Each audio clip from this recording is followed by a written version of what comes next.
So before I jump into today's video, I'm just going to give you a quick introduction of my co-hosts, because it seems that invariably, anytime I'm working on a video, you're going to hear one of these guys. So I'll give you a quick introduction and an explanation of the noises that you will quite often hear. I think many of you know what I'm talking about already. So going left to right. First of all, down the front here, the little blondie, that is Amira. She's the one that you will hear snoring very loudly quite often in my videos. Behind her is the pup, Mouse. He's not so much of a snorer as yet, maybe when he gets bigger. Mostly from him, you will hear him playing with his toys. He's got a favourite fish that makes a lot of noise, and he's also quite amusingly got a mouse toy that makes a lot of noise. So you may hear him throwing them around the place. Occasionally, you may hear the craziness of two puppies playing, because his best friend is another little chihuahua who is a week older than him by the name of Jasper. I'm not going to share the photo because he's not my dog, but he is my sister's dog, and periodically I babysit him, and him and Mouse just go crazy playing together. So you will periodically hear puppy noises in the background, in which case you will know that Jasper is here and the boys are playing. Now on the right side of the screen is my old girl Tarka. She's a Kelpie Labrador cross. You won't hear a great deal of her. You may hear her snoring occasionally, but her snoring is a far more mellow snoring than Amira's.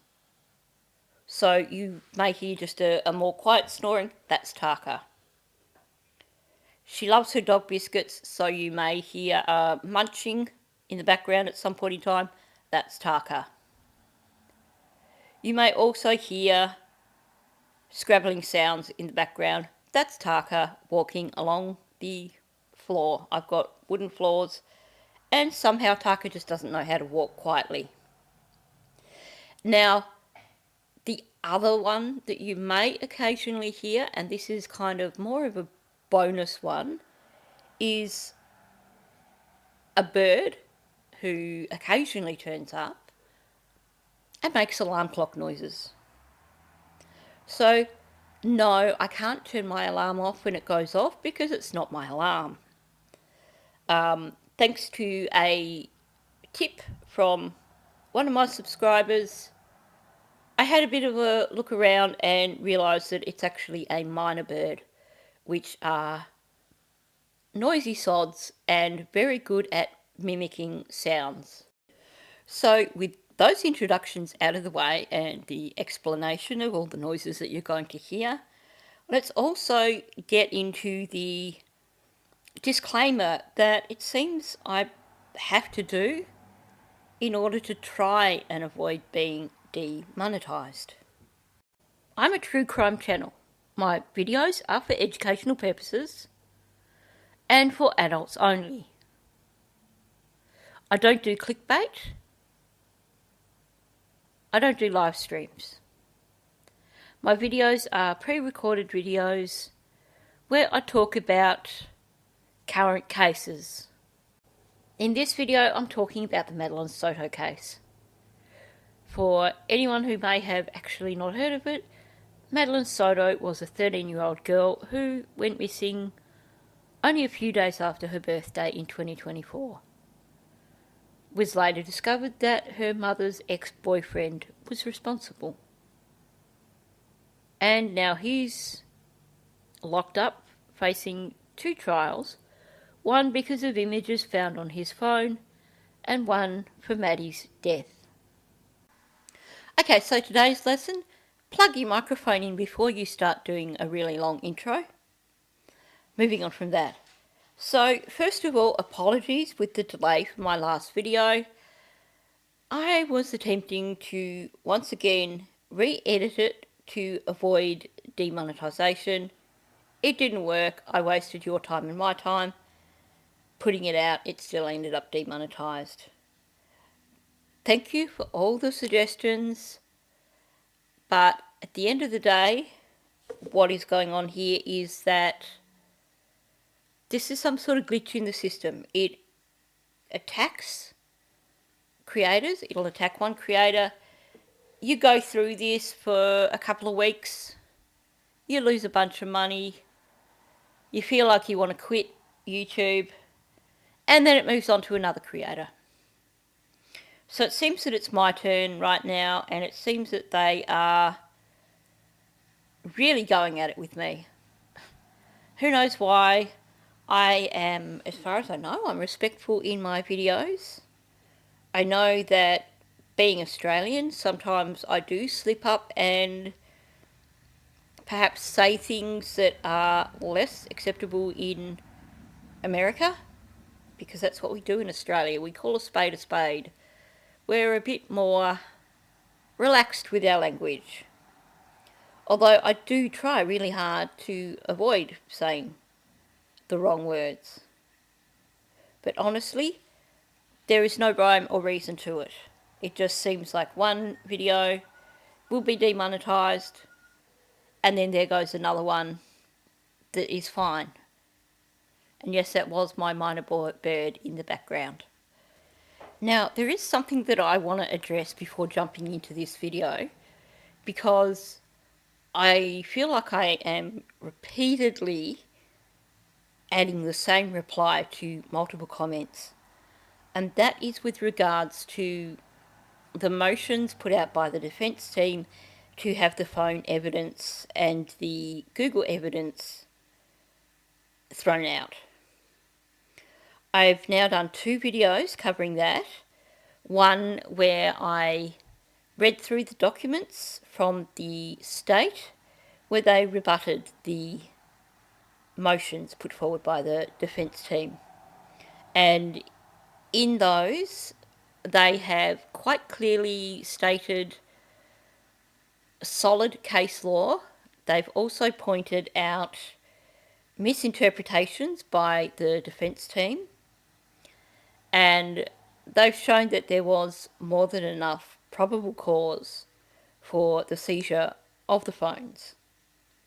In terms of the Google warrants, they've actually shown that the actual point of law there is that the warrant was signed by a judge, so contesting that warrant is actually contesting the judge's decision, which is not likely to be reversed by another judge, basically, and that's clearly outlined in the documents from the state. Now, I'm not going to go deep into all that because, like I said, I've done 2 videos. One was going through the documents. The second one was just, once again, reiterating the, I think, 11 different points of probable cause, showing that there were exigent circumstances for getting the phone, because basically they knew already he had factory reset the phone. There was a definite risk of destroying evidence. So I believe I've shown quite clearly in both those videos that the chances of that evidence being thrown out are slim to none. But unfortunately, there's a few content creators who either haven't read the rebuttal from the state thoroughly, or have not fully comprehended it, or who are just simply fear-mongering for the sake of getting clicks. I know there's also at least one creator who has got it in their head that they don't like Detective Tagler, and they are basically out to badmouth her as much as possible, which includes basically trying to say that thanks to her the whole case is gone. So this is really annoying me, and I'm just going to say it. It is really annoying me that there are these creators still pushing this notion that the case is destroyed. There are creators who are still having a go at Detective Tagler and saying what she did was illegal, she should be fired. And all this is coming into my comment section. And I find myself having to try and explain it to people again. So I'm going to say this now as a response to all those comments that I haven't gotten to yet and to future comments. So I mean, at the end of the day, I am trying to keep up with answering comments, but it's a struggle. So if you've made comments that are saying negative stuff about Detective Tagler, that are basically insisting that the case is going to be thrown out, etc., this is the only response you're going to get just because of lack of time. And this is not me saying that I disrespect you. This is me saying that I have answered this question multiple times. And I know that people hear it on my channel, then they go on another channel and they hear another creator putting a somewhat negative slant on things and they get confused, and I understand that. So here's my take on things. I believe Detective Tagler did the right thing. Had she not seized his phone at that point in time, she knew already that he was lying. They had the tag evidence, but most importantly, there was the exigent circumstances of the fact that they knew he had already factory reset his phone. At that point in time, they didn't know that he had done it twice, but they did know he had factory reset his phone. That meant that there was a good chance of him destroying evidence if they gave him back his phone. Whether it meant him destroying the phone, him getting rid of the phone, or, as I think is most likely, him going into his Google accounts and permanently deleting his images. Because I think he believed that by resetting his phone, his images would be safe on his Google account and no one would know. But I think by the time they got through that interview, he knew they were looking at him. They had a warrant to seize his car. They had him and Jen locked out of the apartment. So there is a really good chance that had they given his phone back to him, the first thing he would have done, and this is backed up by Jen's own comments of him sitting in her car after they took his phone and trying to access his Google accounts on her mobile phone, on her phone. Because he would have, the minute he got out of that interview, attempted to delete everything. And yes, when you're in Google Drive, you can permanently delete things. Now, I don't know if that's something that FBI can retrieve, but who wants to take that risk, basically? Legally, Detective Tagler did the right thing. People have criticised that she didn't get him to sign a document giving permission. Don't forget, these interviews were done at the townhouse. They weren't done at Orange County. She didn't have all the relevant documents there. And the townhouse was closed down, so it's not like they could have got additional paper or anything from the townhouse. But anyway, I'm not going to keep going with this. All I'm going to say is that if you are still uncertain, go back and have another listen to the read-through of the documents. Go back and listen to my explanation video that I did the other day. And you will see that, firstly, Detective Tagler didn't do anything wrong. Secondly, we can be extremely confident that those motions will be thrown out.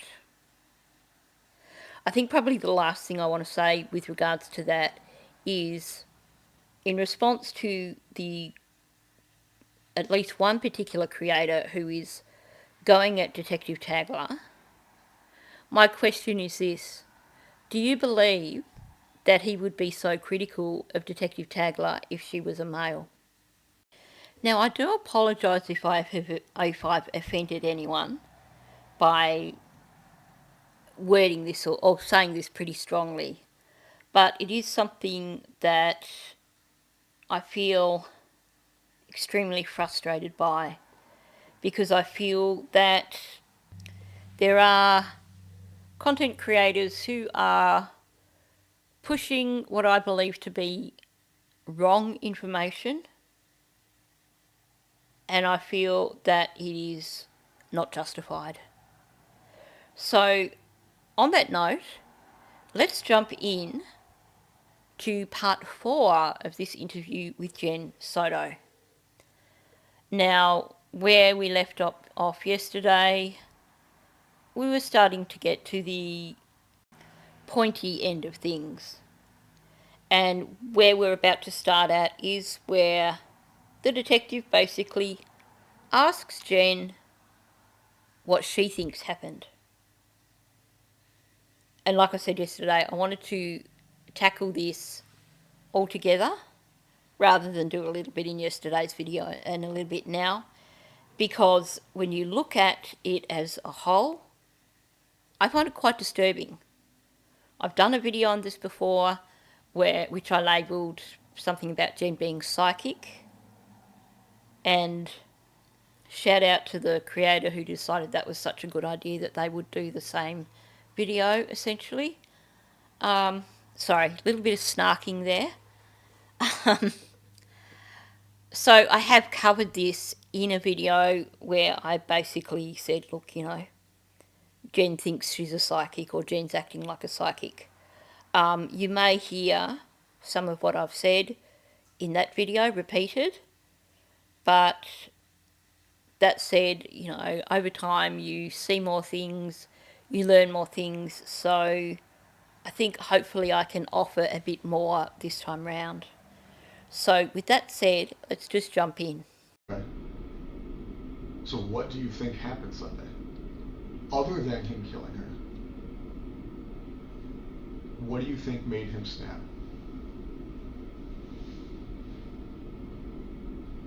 I don't know. Theories, I keep hearing Tell me your theories, because here's the deal. We don't go home until she's found. No, I know. So what are your theories? Okay, well, fingers crossed I did enough waffling at the beginning of this video that with Detective O'Malley starting with the K word won't get me demonetised. Now, he's basically asking her, what do you think happened? And we get the super quiet Jen voice, I don't know. And I think she says, I keep hearing theories. And what she's going to mention in a moment is basically something that I think her Maddie's best friend had mentioned. So I suspect that perhaps Maddie's best friend's father has said that to Jen or something like that, because basically she is repeating a theory that we hear from Maddie's best friend. Now, the detective says to her, after she does her little teeny tiny voice of I don't know, he points out, he puts the pressure on, we don't go home until she's found. Now, he meant we, as in all the detectives, all the law enforcement officers. He gave her that long list which we heard in yesterday's video. That's what he means by we don't go home until she's found. But I suspect that Jen may have at this point in time thought that he meant she wasn't going home until Maddie was found, because she becomes really distressed. She's like, I know, and you can hear the distress in her voice. This isn't her being distressed about Maddie being missing. This is her being distressed because it seems to me that she probably believes that she's going to be stuck in that room until Maddie is found, which obviously isn't going to be the case. But I will say this for Jen. I believe she's definitely manipulative. I think she's calculating. But I also don't believe that she has a particularly high IQ.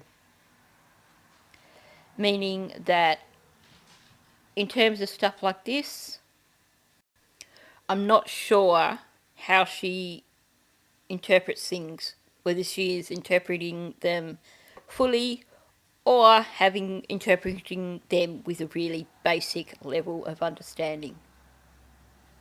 So, let's hear Jen's theory.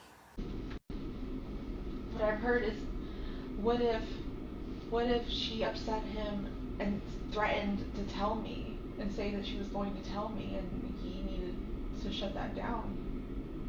That's the only thing. Okay, there's probably going to be a lot of interruptions from me in this part of the video because there's a lot to discuss here. First of all, she's now doing a lot of self-soothing there, rubbing her hands up and down her legs. Now, she's saying that she's heard this theory that Maddie threatened to tell Jen, and so he snapped and did what he did. Now, in all honesty, like I said, first of all, this is a theory that we've heard voiced by Maddie's best friend. So I suspect she's voiced this theory, Jen has heard it, and has gone, okay, well, here's a possibility. Here's why I don't think this is likely. Now, I know a lot of people think that it could be the case, but Stefan has been manipulating Maddie for at least 4 years prior to this time, possibly for the full 7 years, 6 years, 7 years that he was with Jen. To be able to maintain what was going on shows that he was quite good at manipulating Maddie. Now, I'm not for 1 minute saying that Maddie couldn't have said to him, that's enough, I've had enough. Because we know that her counsellor at the school was coaching her to speak up when she wasn't happy about things. So it is very likely that she could have said, I've had enough, this doesn't happen anymore. But in terms of the motivation for his actions being Maddie threatening to tell Jen, like I said, he is extremely manipulative and he is a compulsive liar. I believe that that would not be enough for him to lose his temper with Maddie, because I think what would have occurred there would have been gaslighting, telling Maddie that basically Jen would probably disown her, if all that sort of stuff, the classic stuff that happens in these relationships, he would have done that. He would have made Maddie feel that it wasn't in her best interests to tell Jen, because either Jen wouldn't believe her or Jen would have blamed her.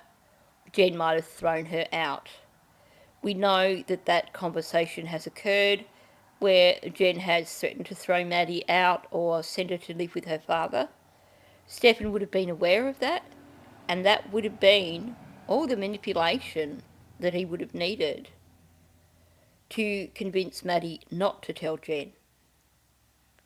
Or, of course, there's also the possibility that he could turn around and say to her, well, your mother already knows and she's fine with this. Like I said, he is a master manipulator. He is a compulsive liar. So I think something like that is not likely to cause him to snap. He would simply lie his way around it. He would gaslight and he would manipulate. So in terms of her threatening to tell Jen, I don't think so. But we certainly can't discount the possibility of her standing up to him and saying, I'm done. I've had enough. What do you think?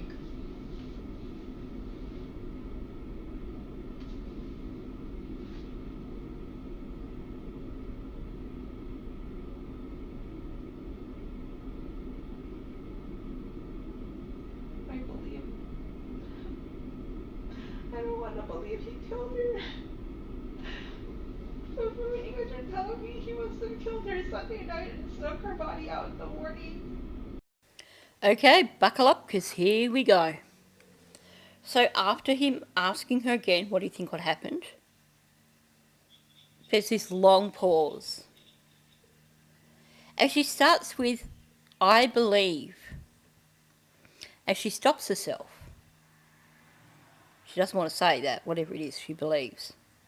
And then she says, I don't want to believe he killed her. To me, that says she was about to say, I believe he killed her. But she realises that that's basically dumping him in it and could also be seen as an admission of guilty knowledge. So instead, she changes it to, I don't want to believe he killed her. When you say you don't want to believe something, usually it's a form of denial. I know it's true, but I don't want to believe it. So by saying I don't want to believe that he killed her, she's basically saying, yeah, he killed her. I know he killed her. I believe he killed her.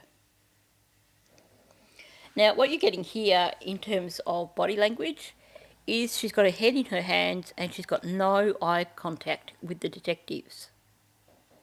She's slumped over, essentially. She's in a protective, closed off stance. And she's not looking at the detectives. And I honestly suspect that the reason for that is guilty knowledge.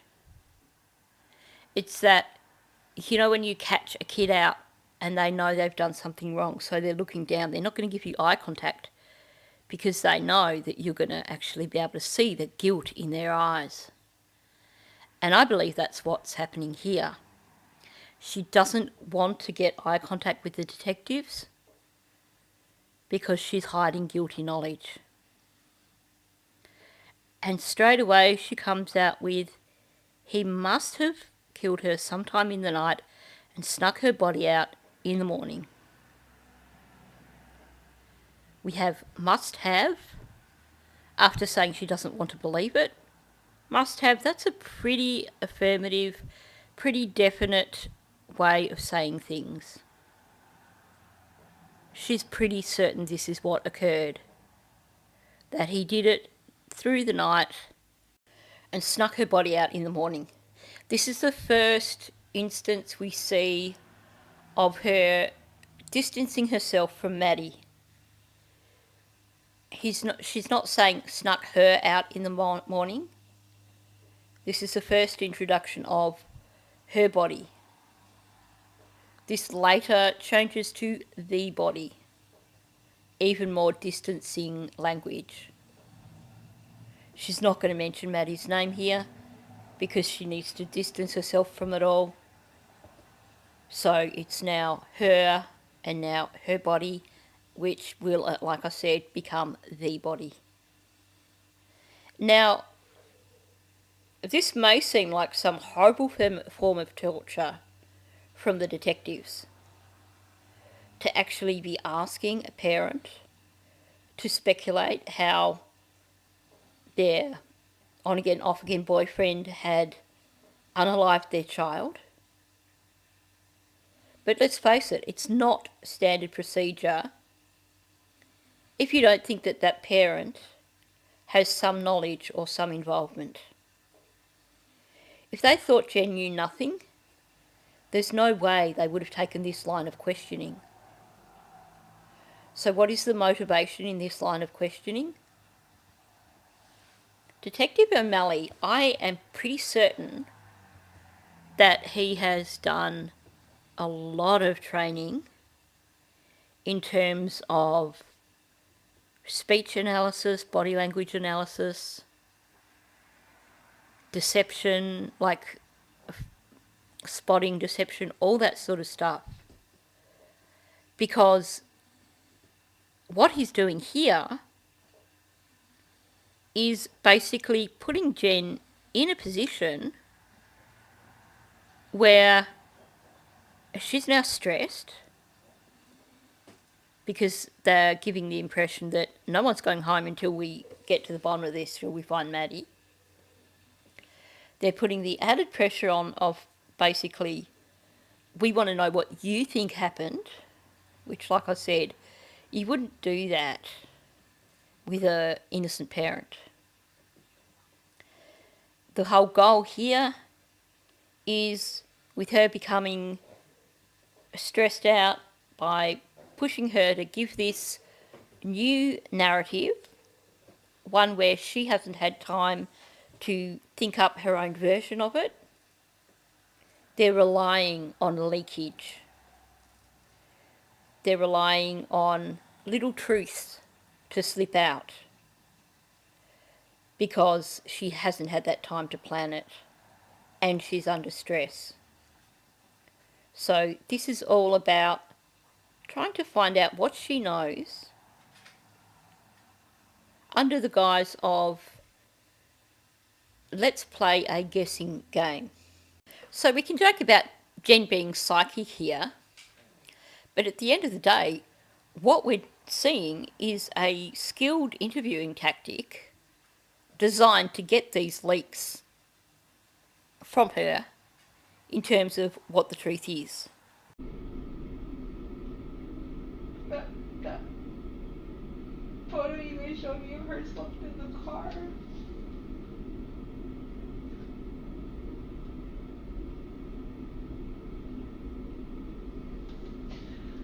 You don't want to believe he killed her. I want to believe she's still alive and that she got kidnapped, but that doesn't seem like that's the case That's not at what all. happened. Yeah. Now twice she starts speaking and then stops herself. And then you get the Jen baby voice mumble going on, something to do with the image of her slumped in the car. And in between all this, you've got all these pauses. Jen really doesn't want to play this game because she knows the truth, in my opinion. So this is putting her in a difficult situation because she hasn't had time to think of a story. So she doesn't know what to say. So she again comes out with this ridiculous, I want to believe she's still alive and got kidnapped.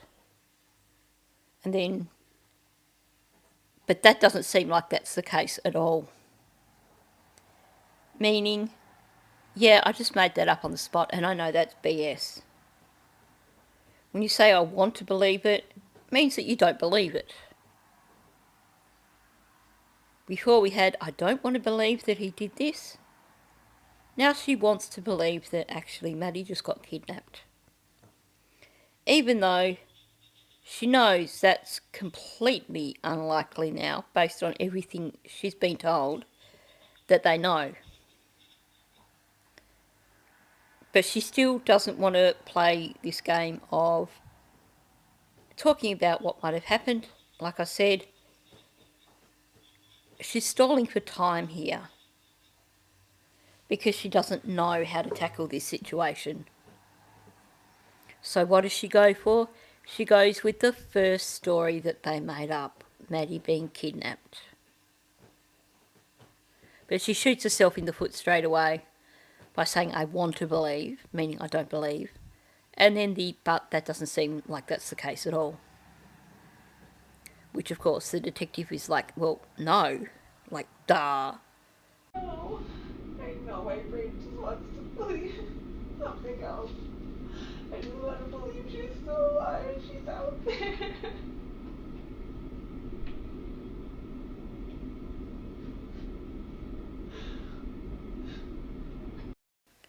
Okay, before we talk about what was said, two things to note here. First of all, Detective O'Malley has had it with her. You can see that he has now crossed his leg and he is gripping his leg. That's once again, it's your close body language, but the gripping the leg, that shows that he's not happy chappy. If he was actually going to show sympathy for her with this fake act, you would see him remaining open. He wouldn't cross his leg. You would see him leaning forwards towards Jen. But he's actually leaned back more in the chair. And like I said, he's got the grip on his leg. He's not buying this, and he's just getting frustrated with her acting BS. Jen, meanwhile, puts on this pathetic voice, which makes it really hard to understand what she's saying. It makes you want to just slap her and say, speak like an adult, you're not a 2-year-old. And she's trying to act like she's all upset. But when you zoom in, what you see is she's actually not wiping her eyes at all. She's basically rubbing up above her eyes and around the side of her eyes. She's actually stressed out. This is too much pressure for her. She's not upset, she's not distressed. She's stressed out because they are putting pressure on her and she doesn't know how to deal with it.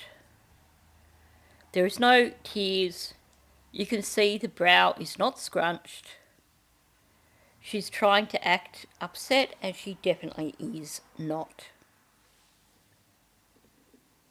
So once again she goes with the, I do want to believe she's still alive and she's out there. And there was other mumble jumble sookie la la crap in the middle of all that that was probably along the same lines of that. Let me know if you speak Suki Lala and you can actually understand what she said, because I couldn't understand it. I listened through a few times and went, okay, well, I've tried. Again, she's trying to be persuasive here and failing. This time she adds in, I do want to believe, because it didn't work the first time round. She wants this whole line of questioning to end because it's stressing her out too much. So she's going to double down on what she just said to do with like the kidnapping. And that's why you get the I do want to believe. Like, trust me, I want to believe this. But of course, when she says I do want to believe, when you want to believe something, it's because you know it's not the truth, as I've said. What I find interesting is that when she does say, I do want to believe she's still alive, she follows up with, she's out there. So she's saying, I want to believe she's still alive. I want to believe she's out there. So in her mind, that body that she keeps referring to is not Maddie. She's written Maddie off completely out of the equation here. As far as she is concerned, Maddie is completely gone now. And it's this whole complete separation from Maddie's remains as being anything connected with Maddie. And I wonder if that's because she knows that once they find Maddie, questions are going to be asked and Stefan at the least is going to be arrested. So for her, I reckon there must be some little glimmer in there of maternal instinct that forces her to basically now completely write off Maddie rather than consider the fact that she is lying in a paddock somewhere. Of course, I could be completely wrong about that, and it could just be the simply she wants to have that separation and not think of Maddie in terms of the person who is lying in the paddock, because she has got the guilty knowledge and she doesn't want to admit guilt. I'm not sure I'm explaining that very well, am I? It's basically her way of accepting in her head that her daughter is lying in a paddock somewhere. Because if in her head she can separate it and that's not her daughter, that's just a body, then it doesn't exist. It's not real. Hence the reason that we see the progression then from her body to the body. Did he tell you he fucked up? No. He acted so normal that day. He was like, I'm so impressed. We got out of the house so early. Like she made great time. We had so much time to go to McDonald's, but she didn't want to. His story was so like every detail was so believable. He's just been lying the whole time. Like So yes, you will have noticed the face doesn't match the voice. She's putting on this whiny little voice, trying to give the impression that she's also distressed. There's no tears or anything. It's just that red face she gets when she's putting on that stupid voice. He asked her, did he tell you he effed up? And she says no really quietly. And then we get he acted so normal. So she even struggled with saying he acted so normal. She couldn't straight away say he acted so normal. She stopped. It took her 2 goes to get it out because she knows he wasn't acting normal. None of what he did on that day was normal. And then she's like, every detail was just, it was so believable. Every detail was so believable. That's not what you say normally if someone is acting normal and they are giving you an account of their day. And with that, because she doesn't know what else to do, she goes back to the good old familiar narrative. Because she knows that off by heart, so that's easy enough to say. But this saying every detail was so believable, that's, to me, it just sounds like she's trying to overdo it. She's trying to be overly persuasive. When you're talking about someone lying to you, you're not going to break it down into details. You might say, I believed what he said. It made sense. But not every detail was so believable. If it was believable, you don't have to qualify it by saying that every detail was believable.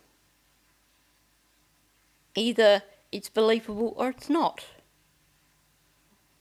If it's not believable, then sure, there are probably bits of it that just sound ridiculous. But I've never heard anyone tell me, yeah, no, look, the story he said Yeah, it was so true. Every single detail was believable. She's just going too far in terms of explaining there, making herself look really guilty. Especially because she then follows up with, he's just been lying the whole to, and she can't get the sentence out. She can't finish the sentence. Now, I've said this so many times in the previous video, but for anyone who missed it, the brain doesn't like to lie. The fact that she can't finish the sentence says to me that her brain is stepping in and saying, well, he's not been lying to you the whole time. The fact that she couldn't say it makes me think that he didn't lie to her at all. And if he didn't lie to her at all, that tells me she knew what was going on. And then we get that he's, and she doesn't know what to say here. And suddenly you see the self-soothing again with her rubbing her legs. She's really struggling here. First of all, she's still trying to avoid discussing what she thinks happened to Maddie, because she doesn't know how to tackle that. But at the same time, while she's trying to avoid going down that track, she's essentially trying to stand up for Stefan or stand up for herself and say, I didn't know anything. But she's giving herself away with her baby voice, her absence of tears, even though her face is going bright red. You know, she's trying to act like she's all distressed, but we don't see it. Or upset. There is distress there. She is anxious, that's for sure. And she can't get the words out to say that he's lied, because he didn't lie to her, clearly. And she doesn't know where to go with this, so she's he's, and she stops. She's stuck. What about that day in the car when you offered him a lawyer? Did he disclose anything to you there that made you feel like, oh fuck, he needs a lawyer? No. He kept acting like he didn't know what was happening, and I'm like, don't you see forensics? Don't you see they took your phone? Like, something's happening. Like, I think they're gonna pin this on you. And I'm like, in my head I'm going, they have the wrong guy. Like, they're just honing in on the last person who saw her. But no, you guys knew more. So she's forgetting here to act upset. Even the voice is starting to move more towards a normal voice as opposed to the stupid baby voice. But what you see going on here is they're now changing tack, because at this point in time they're not going to get out of her any of her speculation over what happened. So he wants to know about what happened when they were sitting in the car. And why did she offer him a lawyer when they were sitting in the car? And he asks her essentially, did he disclose something to you that made you offer him a lawyer?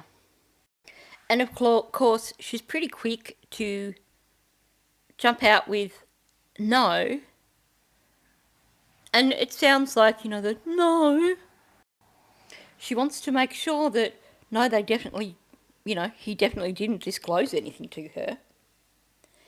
And then she said, he asked, and then she paused, and then he kept, and then she paused again, he kept, and there's an S there.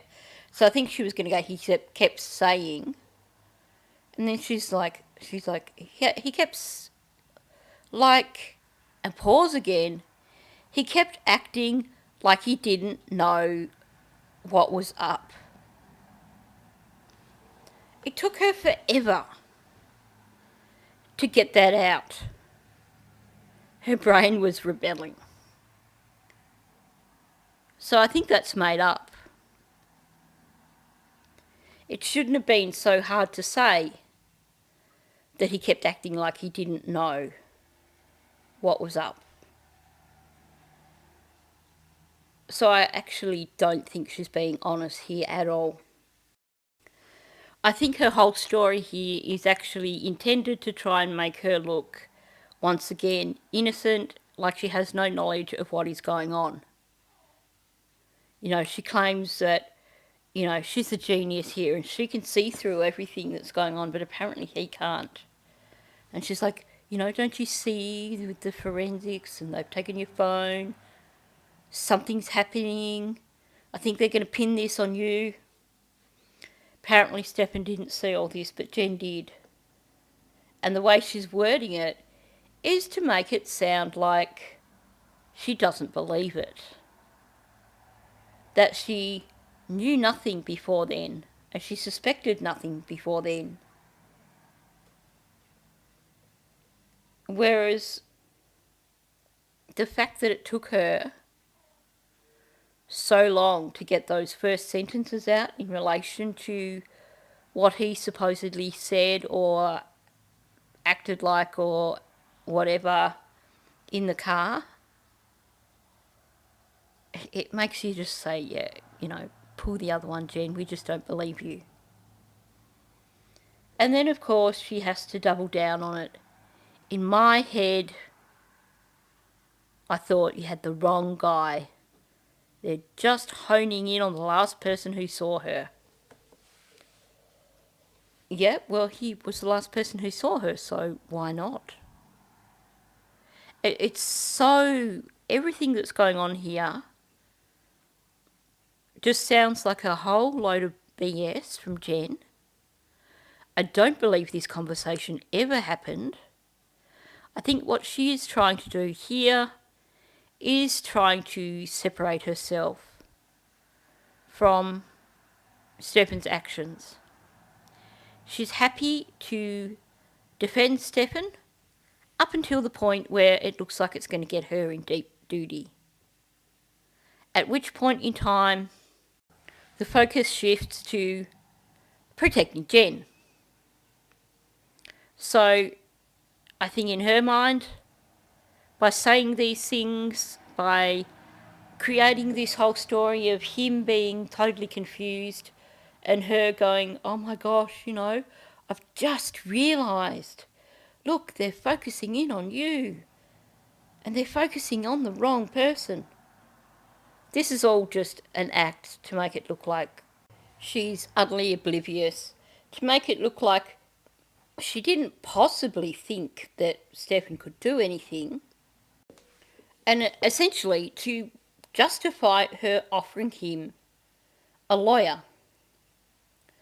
Because if she is to offer him a lawyer, as they've asked her, and she knew what was going on, then yes, it looks really bad for her. So her only option here is to play dumb, which is what she's trying to do. But it's not very convincing. You know, she's trying to give the impression that she trusted him so much.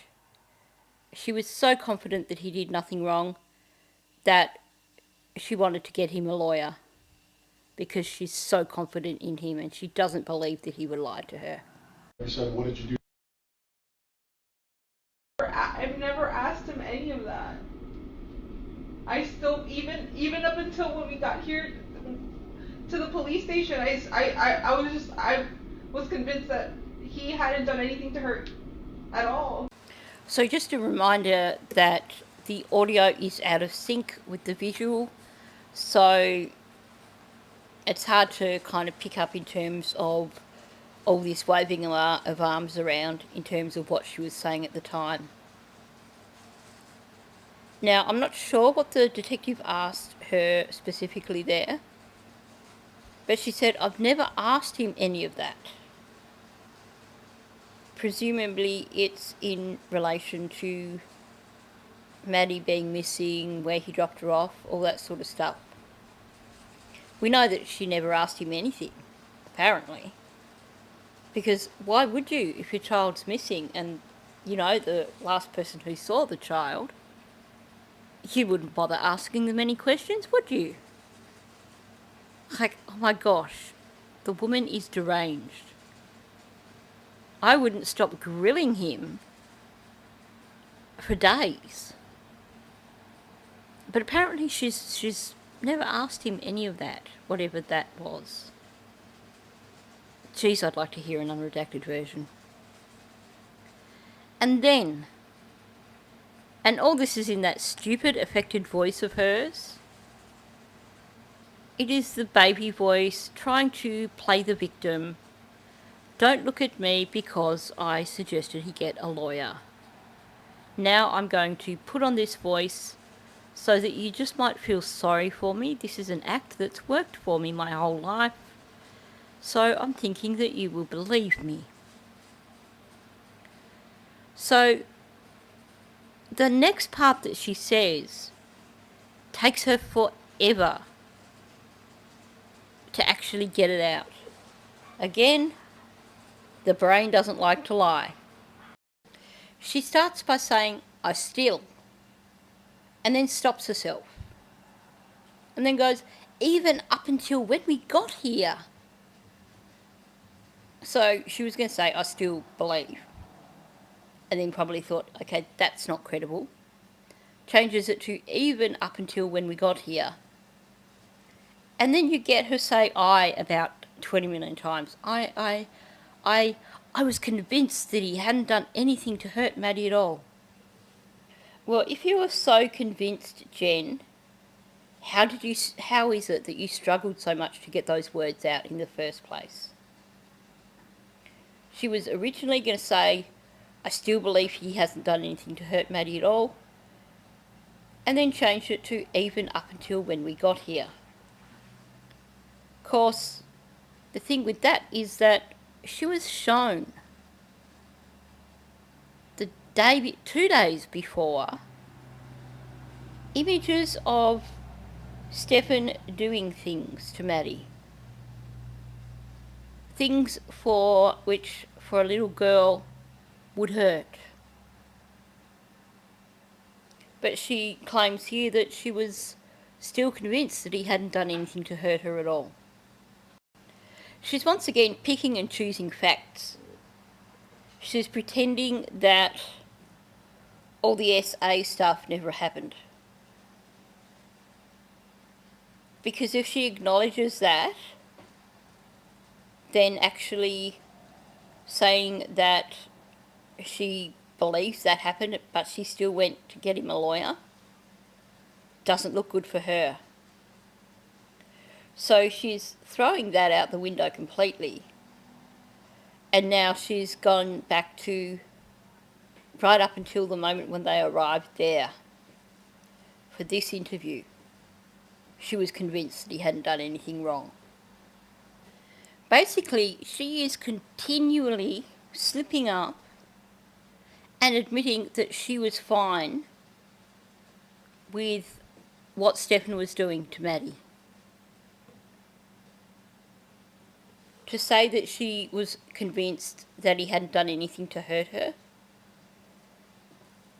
essentially she is saying here that SA stuff didn't hurt Maddie, so, that's fine.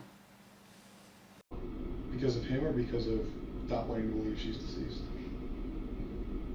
Because of him. Because I thought he was a good guy. So up until this morning, you still think that it's not? No. You're talking about the other day? Up until When we took him? Yes. Okay. I forgot what day of the week that was. Okay, so he interpreted it the same way that I did. I thought she meant until she got there for this interview, but she's talking about until they were taken in with police cars for separate interviews. Even still, I don't believe her because of how hard it was for her to actually say the statement. I think she's definitely still trying to take the focus off the SA stuff. And like I said, the fact that she couldn't even come out with the sentence that she believed or was convinced that he hadn't done anything to hurt her, says to me that that is just complete utter BS, and her brain is stopping her from saying it because it's a lie. So we're still going through his phone, his drives, like I told you, all his socials. We can date back to 2020.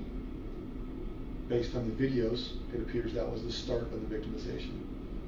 Okay, are we going to find anything in his phone with you? No. We never done anything. We've never done anything. Okay, yes, studio quality earphones are definitely next on my bucket list. But let's talk about what was going on here. So he's basically asked her that question. You know, we're still going through Stefan's phone. We haven't found all the images yet.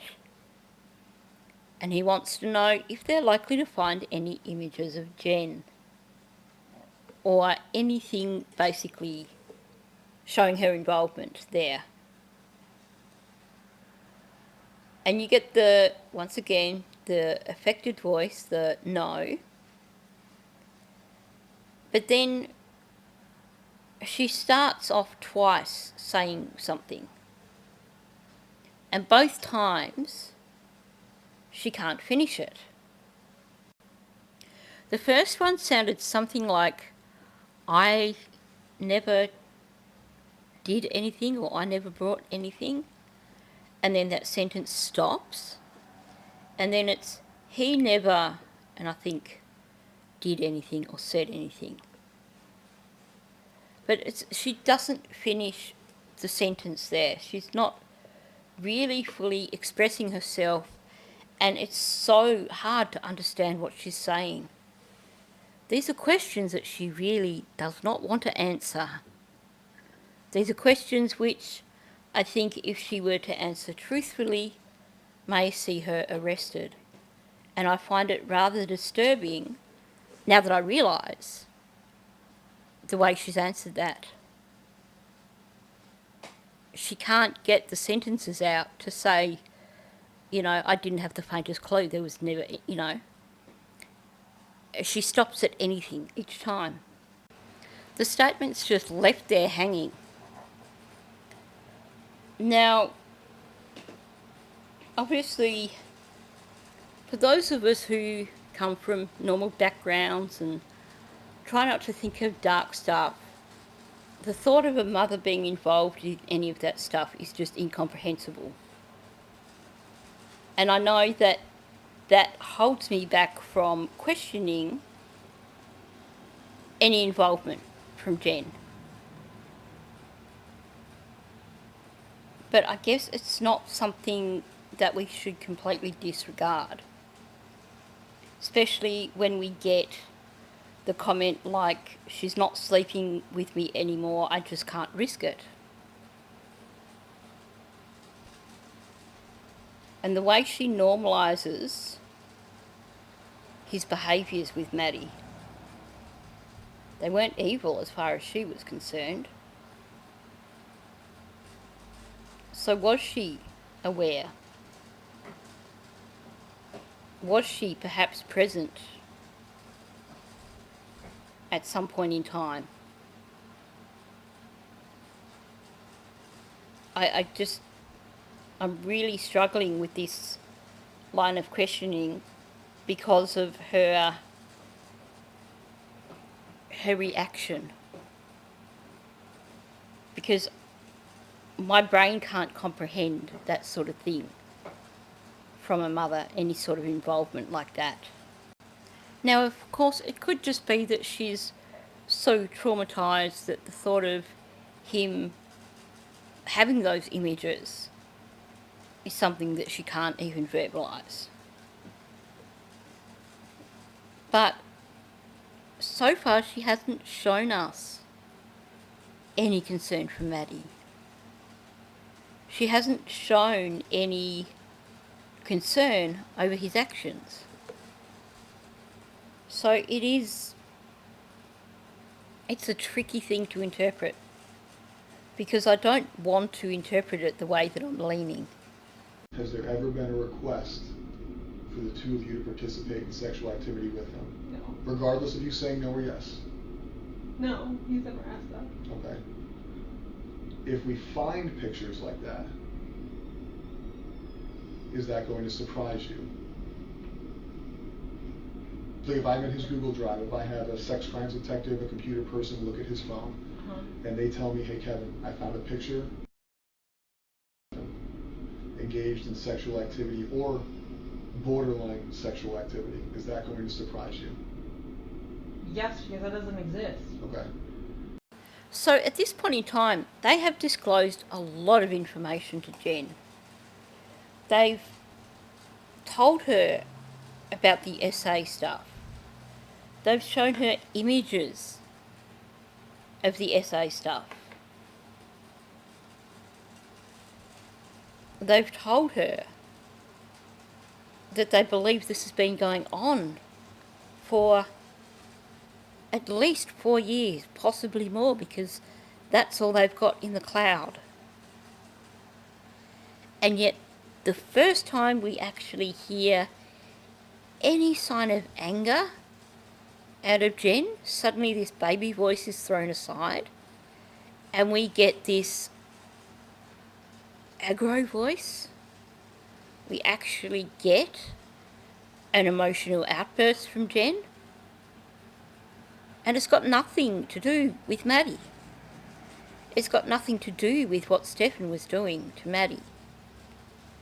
Instead, it's because they dared to ask her if they might find any evidence on his phone that connects her. Again, what's the number one priority here for Jen? The number one priority is Jen. But the most important thing that's going on here, the thing that we need to keep in mind, is that she has just demonstrated quite clearly that she is not dulled by her medications. She is quite capable of becoming angry. She's quite capable of a changed mood, which says she's really not all that bothered about everything that Stefan was doing to Maddie. Because the first time we see a glimpse of a bit of anger from Jen, it's got nothing to do with Maddie. But it proves. So for all these people who, and I don't think there's very many people on here that do, but we know there's still people who try to defend Jen and try to say, well, she was medicated. We know Jen tries to defend Jen and claim that it's because she was medicated. But right there shows you that the medication isn't dulling her in the way that she claims. At any time during the course of your relationship, has he expressed that he has ever had sex with a child? No. Not a child, but when he told me when he was in high school, he graduated high school like later, like older than 18. Okay. He dated somebody younger than 18. I think she was 15. But I don't know how old he was, 19, 20. But he was an older kid in high school. He graduated late. But he had a really young girlfriend. Her name was Kendall. And I thought that was weird. I was like, that's a little too young. He goes, no, it's fine. We were in high school. Everything was normal. Her parents loved me. Blah, blah, blah, blah, blah. More red flags that supposedly Jen ignored. Of course, question is whether she did actually say to him, I think that's too young. Because she strikes me as the thought that is just a bit too accepting of that sort of thing. Now, I do want to address this comment that she made about him graduating late. I could see on one hand that Jen would say that because once again it makes her the superior person between the two of them. And you know quite often from listening to the way she talks that she does consider herself superior to him, so likes to have these things like this that she can say to prove her superiority.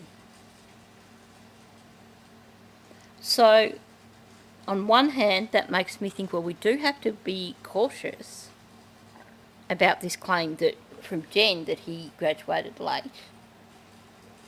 Is this just another one of her, I'm superior to him? But at the same time, she's got nothing to gain by making that statement.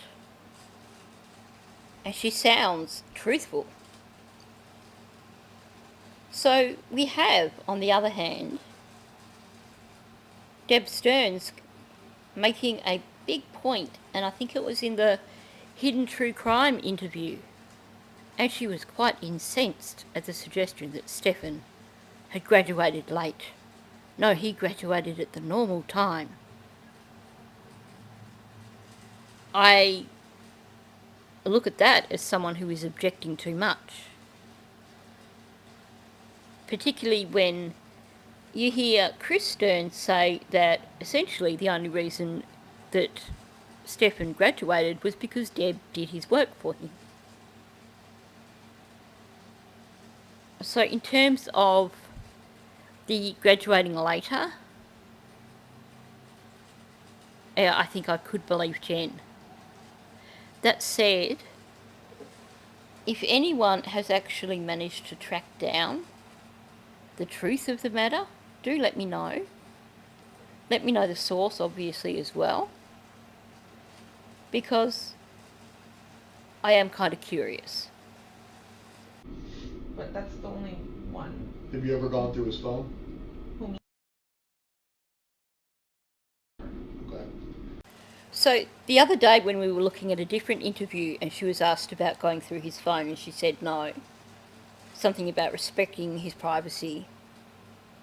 And I basically said that I thought, well, you know, it's a thing, you do kind of tend to respect people's privacy with phones. And obviously that is influenced by my experience of the world. Wasn't putting myself in Jen's shoes. And a few people pointed out to me in the comments section that actually they could see her going through his phone. It wouldn't surprise them if she did go through his phone. And, well, it does seem that Jen and Stefan don't seem to hide anything from each other, which also adds to the possibility there. But what I find interesting here is that here, when Detective Kevin asked her, do you ever go through his phone or have you ever gone through his phone? She replies with, who, me? Well, that's an interesting reply. That's a stalling response.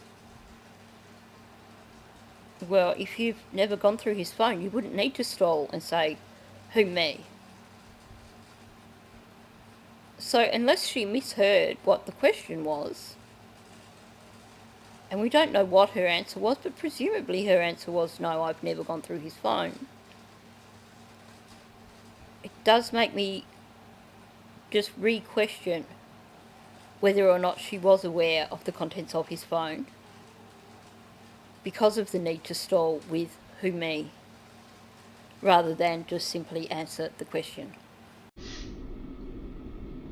If you had to, knowing Stefan, knowing where he lives, knowing where he goes, how he conducts his life, give me your top 5.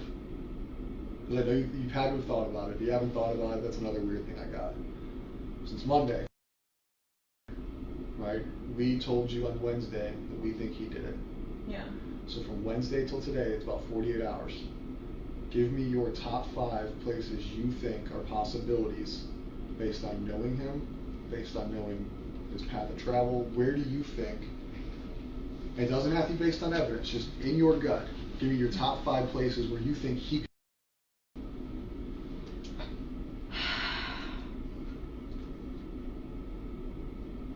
In this area. Doesn't have to be this area. No, I know. Anywhere you want. I'm saying in this area, I have no idea. Orlando, Kissimmee, no idea where he could have taken her. But his trip to Northport is weird as fuck. Again, she's trying to avoid answering the question. She wants to redirect it. She's lived on and off again with this guy for 6-7 years. A lot of that has been in Kissimmee. You can't tell me that she wouldn't have some notion of where he might go in the area. Conversations that they've had in the past. Places that they've been together in the past. But instead, she brings up the trip down to Northport. She thinks that is weird as F. Don't look up here, go look down at Northport. If you've watched my channel for a while, I've done quite a few videos now where I show the many times that Jen tends to give herself away in terms of, I believe that she did know the general vicinity of where Stephen took Maddie. I don't think she knew the exact location, because I don't think that Stephen took Maddie to the location that was the planned location. But when you listen to the way she answers detectives in relation to all this, when you take into account the fact that the location where Maddie was found was less than a mile from her friend's place, and on a direct route to the location where Jen used to go hiking. It really does seem quite likely that her and Stephen had had a conversation in relation to where Stephen should have taken Maddie. And that Jen is aware of the area, at least, of where Maddie was. Maybe I'm wrong, this is just my speculation, but this woman just makes herself look so guilty every time she opens her mouth. And now trying to direct them down to Northport? Really? They basically call her out on this, so let's listen. I feel like in Northport he knows more people. He has more friends. There could be a place and somewhere there he could have stashed her. You guys said he went into a storage unit. That would be another place to look. But there's plenty of woods around his house. Around that exit is kind of secluded. Like, When you say his house, you mean his parents' house? his parents' house, yeah. You've been there? Or you've seen the property? Yeah, I've been there before. Do they have land? Or is it in like a neighborhood? So, it's not a neighborhood because they don't have HOA. You just buy the plot of land and build it. They don't have many neighbors. Okay. Or last I saw, I think there was a neighbor building right next door, but I don't know if they're done yet. I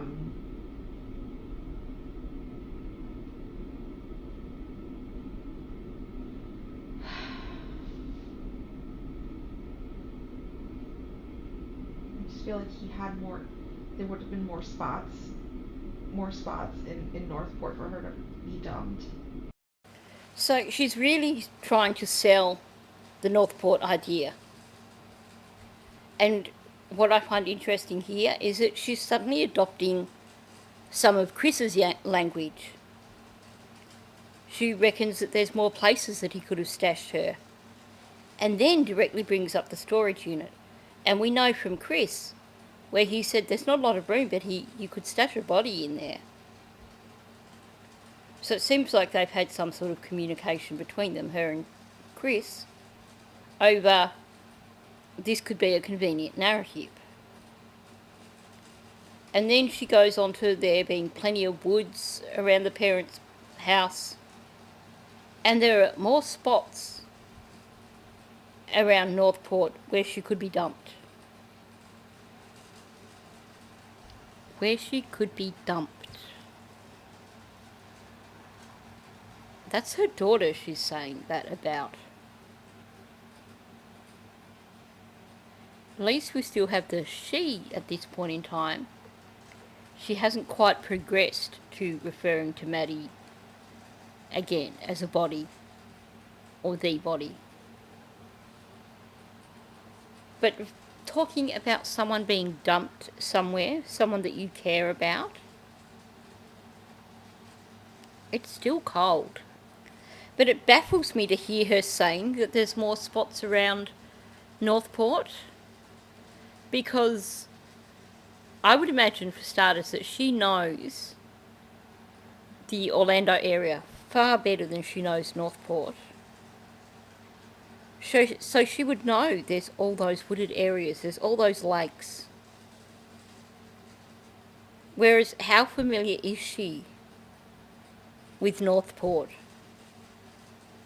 She's talking about the woods around Chris and Deb's house.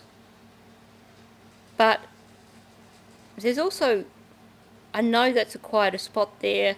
Yes, from the turn off, you could pretty much drive from the turn off round to Chris and Deb's house without being seen. And there are wooded lots in between. But they're lots. They're not whole big wooded areas. The area is gradually being built up. So it would have been harder, if you ask me, to hide a body down there. And I imagine that Jen would know that. Does she really think that Stefan would drive all the way down to Northport with Maddie in the back of the car,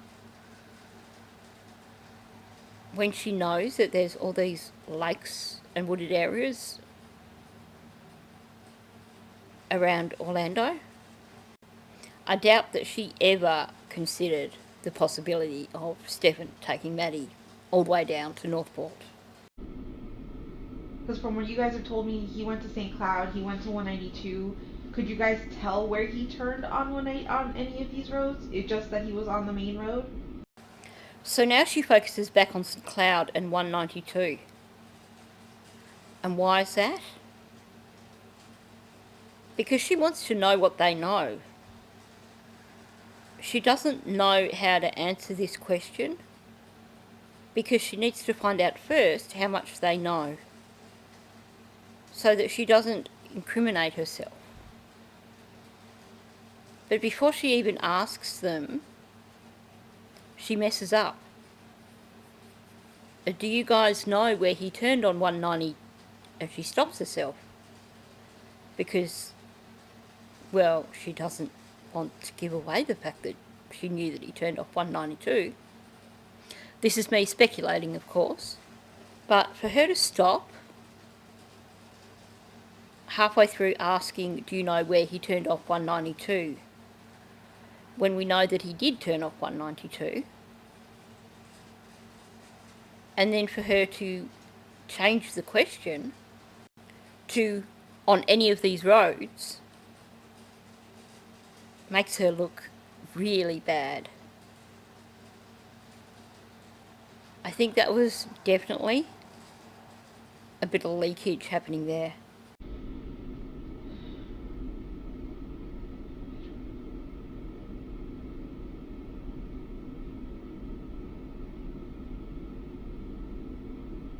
I didn't think he ever, even knew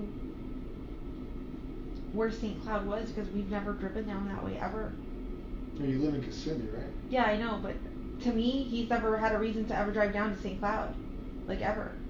There's no store or anything he goes to down there. Everything is in Kissimmee or Orlando by the mall. I love the comeback from the detective when she says that she didn't even think he knew where St. Cloud was. But you live in Kissimmee, right? Because basically St Cloud really isn't that far away. And given that Stefan had lived there on and off for 6 or 7 years, of course he knew where St Cloud was. But of course Jen's reaction is she's not going to back down. Instead she's like, oh, but to me he's never had any reason to drive to St Cloud. Well, okay, maybe he hasn't had any specific reason to drive to St Cloud that you know of, but I'm pretty certain when you live in an area for that amount of time, you do know what is around that area. They were close enough to St Cloud that there's no way that Stefan wouldn't know where St Cloud is. So her saying he's never had any reason to drive there basically is a little adaptation because she realised how dumb it sounds when the detective asks her, but you live in Kissimmee, right? As in, I don't believe your BS. I'm not buying your soggy bread. And the other side of that too, which Jen seems to have forgotten, something that she has been pushing for several days by this point in time, in her way of trying to help support Stefan's alibi. She's said so many times that, well, you know, he just likes to drive around. Well, he likes to drive around, but he doesn't know where St Cloud is. There's no logic here. To me, this is definitely her attempting to hide something. Her attempting to steer detectives away from St Cloud. Florida Mall? Yeah. LA Mall? Yeah, Florida Florida. I sent the last detective like 3 spots. I could have recalled him telling me he wanted to visit. Monday, when he left the house in the afternoon and got the flat tire, he had mentioned a few of those shops, so I sent them over to you guys. But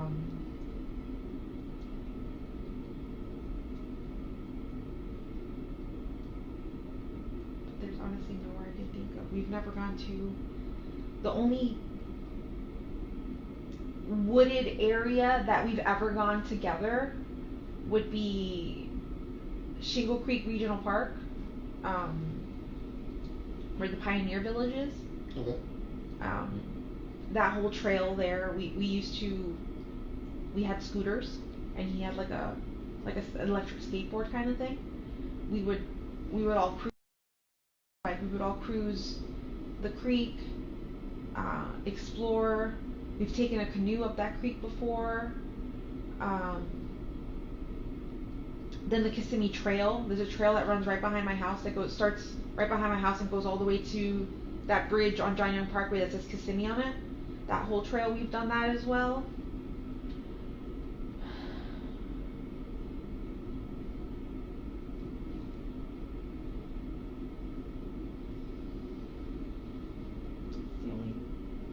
That's the only places I could think that like he may have gone, because that's where I know I've gone with him before.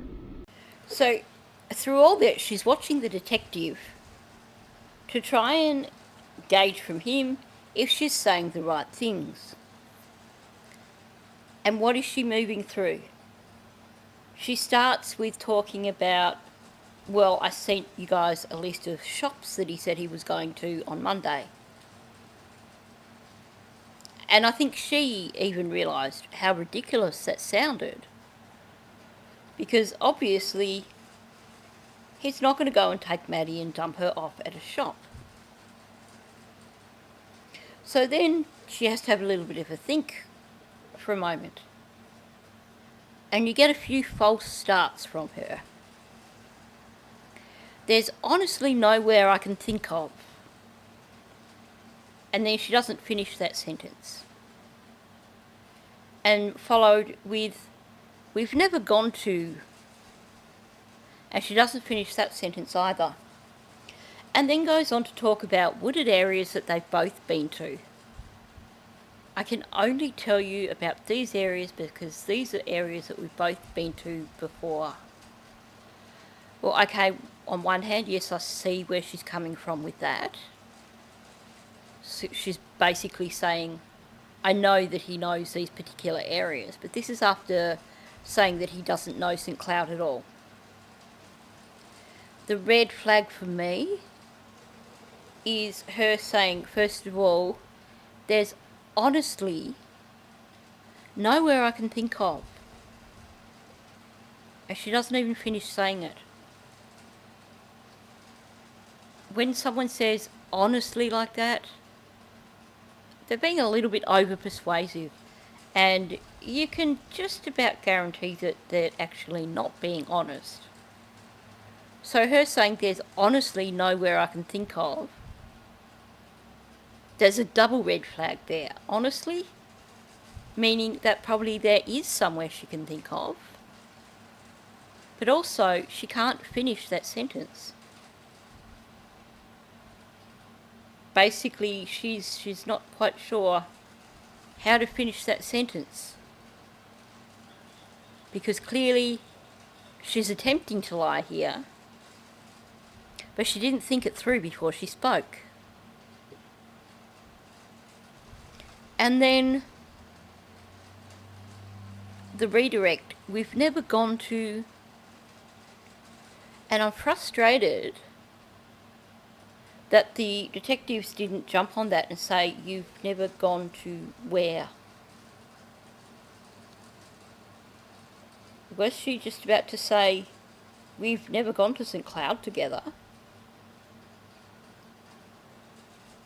Because apparently that's part of the story, that they've never been to St. Cloud together. And is that what she was about to say? And then realise that that could well be, once again, focusing everything back on St. Cloud, and she doesn't want to do that? We don't know what location she was thinking of there. We don't know what the full sentence was there. But definitely, to me, these two false starts with talking about possible places says to me that she knows he didn't take Maddie to those trails that she then starts talking about. She's tried to blurt out these lies in terms of not being able to think of anywhere. And I definitely suspect that had she finished saying that sentence about where they've never gone to, that it probably would have ended in, we've never gone to St. Cloud together. But anywhere else, I have no idea.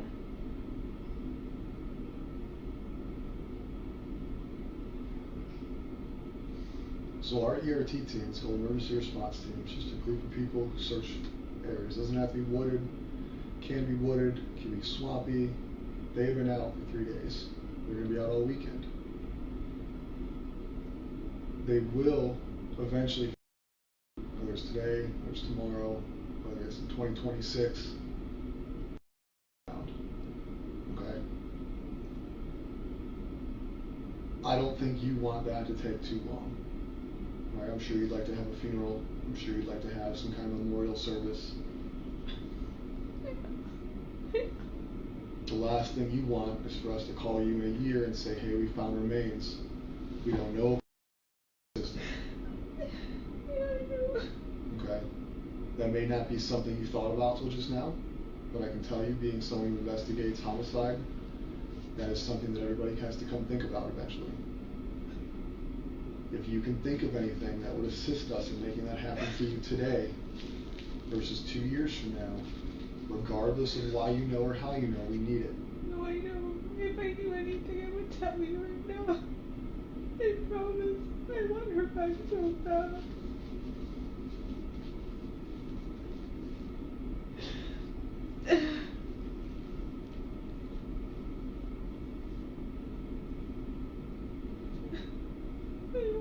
about planning a funeral.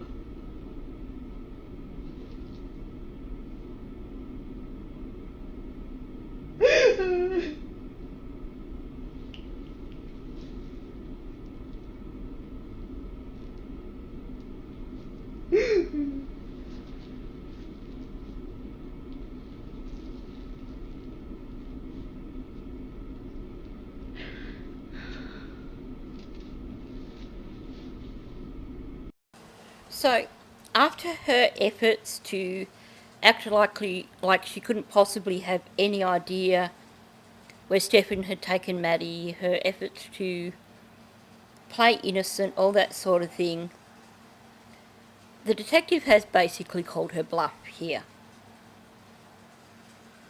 There's no sign of sympathy for Jen, because he's read her like an open book. And he basically tells her that, essentially, we're going to find her, whether we find her now or 2 years down the track. And trust me, you don't want that 2 years down the track. You want to be planning a funeral. Or, basically along those lines. I actually think he did hit a nerve there with Jen. Because for Jen, planning a funeral, that suddenly makes it real. But I think real in terms of suddenly it involves her family. I'm not so sure that Jen was going to be overly stressed about whether or not she could have a funeral for Maddie. Maybe there is still a bit of maternal instinct in her. But the fact that she kept protecting Stefan, the fact that she was willing to avoid helping them find Maddie, made me think that she had written Maddie off. And she hadn't considered funerals or anything like that. Jen's got a really large family, apparently. Having a funeral for Maddie would have been confronting for her, because the entire family would have been there. She would have had to face up to them. And I can't help thinking that that may be part of the reaction that we just saw. But here's the thing. Once again, she's trying to be overly persuasive with what she's telling the detective. If I knew anything, I would tell you right now. It seems to be given, doesn't it? Once again, that's usually something that I would expect to hear from someone who's not entirely being honest. Someone who's trying to protest their innocence, even though they're not innocent. It's, that whole giving too much information, arguing a little bit too enthusiastically. Why would you need to say, if I knew anything, I would tell you? Because that would be the expectation. You don't need to say it. Especially, you don't need to follow up by saying, I promise I want her back so bad. Again, why do you need to emphasise it with, I promise? That's like the kid you've caught doing something red-handed. I promise, I didn't mean to do it. A promise is that thing that you learn as a child as a way of trying to convince people that you're innocent. But when you hear it coming from an adult, well, even when you hear it from a child, you do have to question it. Because a lot of the time, when you're saying to a child, can you promise me that you didn't do it? Essentially, what you're saying is, I'm calling you out on this because I know you did it, and I'm upping the ante here. And, Jen, I promise, she's upping the ante. She's trying to convince them of her innocence. And we see the tissue coming back out, or the paper towel, rubbing it down the face, bit of squinting, red face, little bit of scrunching up above the eyes. There's no sniffing. And she only actually really swipes it down her face. It's not like she's suddenly in a flood of tears over wanting her daughter back. She's still basically acting for the detectives. If you remember in yesterday's video, I mentioned that he called her out on her lack of emotion. So she's been working on it ever since. And now she thinks this is a good opportunity. A good chance to protest. I promise, I want her back so bad. Well, if you are saying promise at the beginning, to me, I'm not going to see it as so credible. And then you get the, I don't want to think about planning a funeral. And we know she wouldn't have been the one to have planned Maddie's funeral anyway. But really, at this point in time, you're talking about funerals, you're talking about not finding your child for who knows who long, maybe even 2 years, maybe longer. You're talking about her remains being found. I would expect most parents at this point in time to be incapable of speech, to be struggling to get air into their lungs. There should be a complete utter snot fest. And real tears. Sobbing. Not this stupid act that Jen puts on. And you can tell the detective doesn't buy it, because he's just sitting there quite calmly just watching her. There's nothing in his body language that suggests a change to a sympathetic stance. He's just sitting there waiting for this latest act to end. What has your communication been like with his father since this? I've limited contact over the last 2 days because I know too much and I don't want to tell them anything. You don't want to tell them what we've told you, or you don't want to tell them what you know? No, I don't want to tell them what you guys have told me. I can't. I don't want to share any. It's so difficult because I've known them for just as long as I've known Steph, and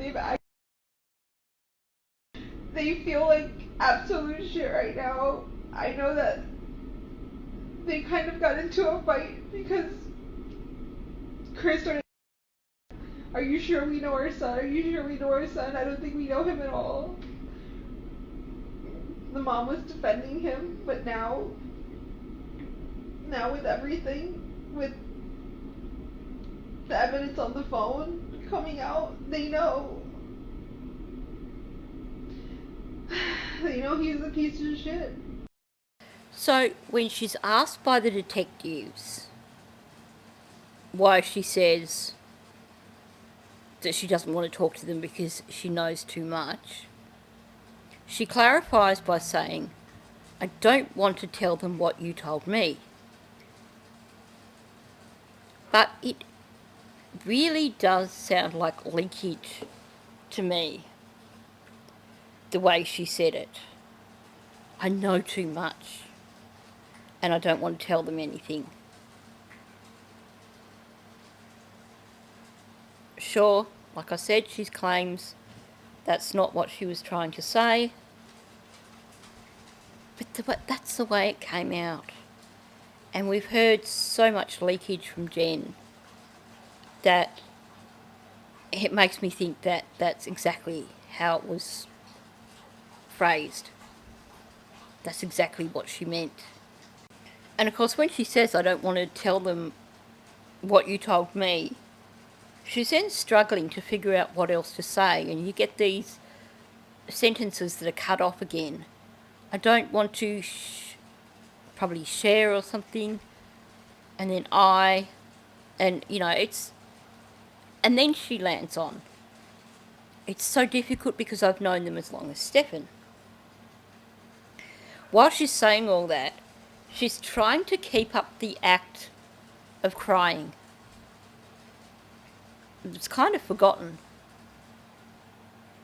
Aside from one moment when she briefly puts one finger just under her eye and then takes it away again. Like, that makes all the difference. And the reason I think that she was struggling so much to explain this whole why she wasn't talking to Chris and Deb was because it's got nothing to do with what she knows in relation to the case. Let's be real. We've heard the way Chris talks about Stefan. Chris seems to be a bit of a realist. We've heard her talk about her communication with Chris. Chris doesn't have rose-coloured glasses on. So, if Jen had nothing to hide, then she would know full well that a conversation between her and Chris would go fine. I don't think she would want to talk to Deb. And I notice that when she's speaking of them, she refers to them as Chris and as the mum. She doesn't even use Deb's name. But everything she's said up until this point gives the impression of a pretty open relationship between her and Chris. A relationship where they are almost confidants. So all I can say to her saying that she hasn't spoken to them is that she's feeling guilty. She's had some sort of involvement in it, whether it was covering up or whether it is simply because she did allow it all to happen. And because of her guilt, she doesn't want to face them. Because she's talking about how she's known them as long as she's known Stefan. Well, wouldn't that mean that they would be someone you would actually want to talk to because they would understand him better than anyone else you know? If you had no involvement. But of course, if you were feeling guilty because you had actively encouraged a relationship, not that it was a relationship, but actively encouraged for their son to actually do things with your daughter, then yeah, you wouldn't want to face them because you would know that they would blame you for it. And we've heard how Deb speaks of Jen. Deb definitely, I don't know if she still does, but she definitely did blame Jen for a lot of this. So I think Jen knew that. And that's why she hasn't had contact with Chris and Deb at that point in time. We've talked to his dad. I mean, his dad knows as much as you know. He knows his son's a rapist. He knows his son's a murderer. He's talked to us. He's been very open with wanting to help in any way he can, whether that's technological, whether that's verbal. Yeah, he even had, I was with him when he turned in his knife to you guys. He remembered he had a knife on him and gave it to you guys. I thought that was... It's interesting the way she brings up the knife there.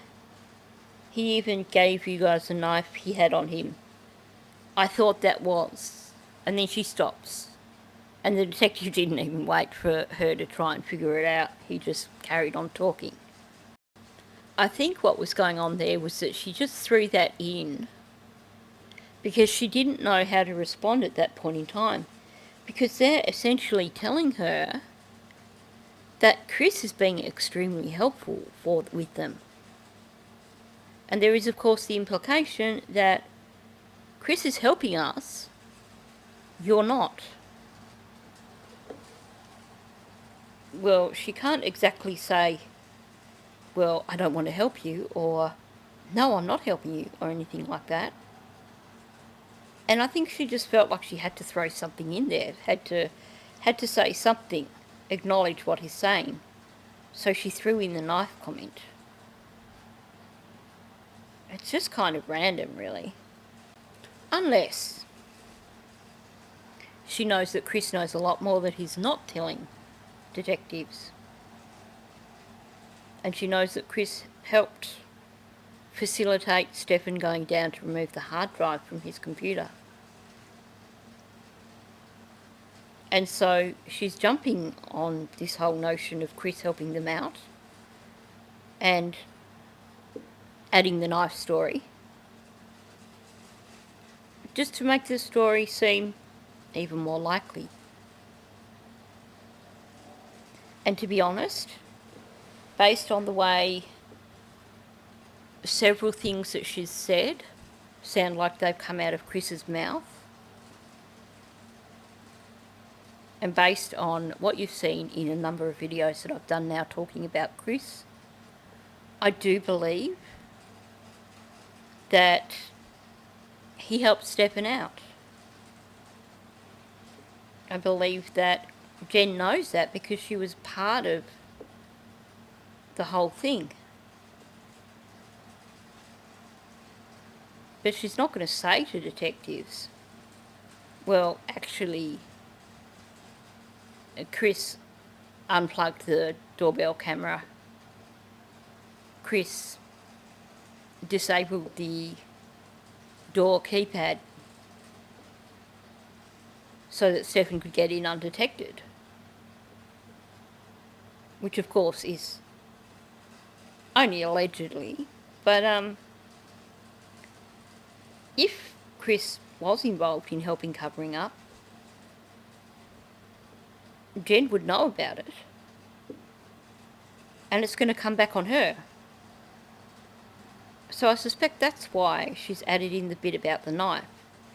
Because it actually suits her best for them to believe that Chris was 100% cooperative. Because that won't come back and bite her on the arse. Whereas if Chris was helping cover up, given that there was more communication between her and Chris after he arrived than there was between Chris and Stefan, it's going to come back on Jen. Maybe I'm wrong, but that's how I interpret what's going on here with her bringing up the knife comment. Basically, Chris is doing this overly cooperative thing, and it's convenient for Jen to go along with it. Have you talked to Chris about Stefan needing a lawyer? Yeah. When?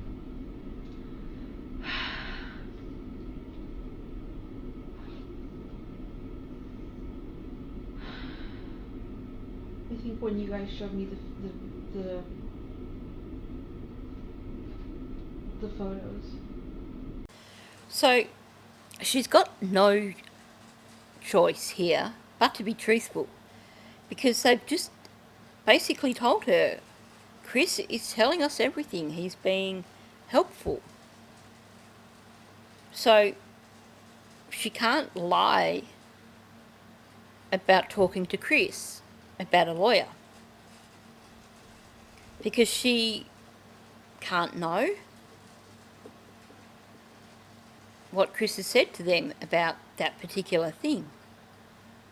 So the answer has to be yes. She's got no other option. So what do you get after she's asked, did you speak to Chris about getting a lawyer? You get a double Soto sigh in amongst a really long pause. She knows it's checkmate, essentially. She knows she has to answer, and she knows she has to give a truthful answer this time. So she tries to soften it. I think when you guys showed me the photos, basically, oh, it could have been when you guys showed me the photos, but maybe not. She's trying to give herself a little bit of wriggle room here, because she knows it looks bad. It looks really bad to be shown photos of Stefan doing those things to Maddie, to get out of the interview and contact his father and say, you need to get him a lawyer. She can't lie, because as I've said, they've called her out beforehand and said, we've spoken to Chris. They've signalled here that she needs to tell the truth, and she picks up on that. So all she can do is try and soften it with, I think, and hope that they're going to buy it. Hope that they're going to be kind to her, because she's not entirely certain of when it was that she spoke to Chris about it. The hope, of course, is that Chris hasn't given them a clear answer. She's hedging her bets, essentially. Because if Chris has said, she rang me at this specific time, then if they confront her over that, she can say, that's why I said I thought that was the case. But if Chris hasn't told them anything, she's made an escape route for herself.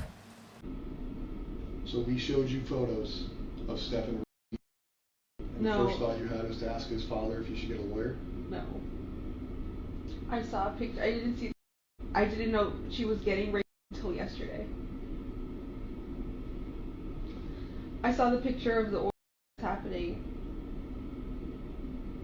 and I knew that was true, right? That's evidence. That's for real. That's really happening. But I kept thinking, they're going.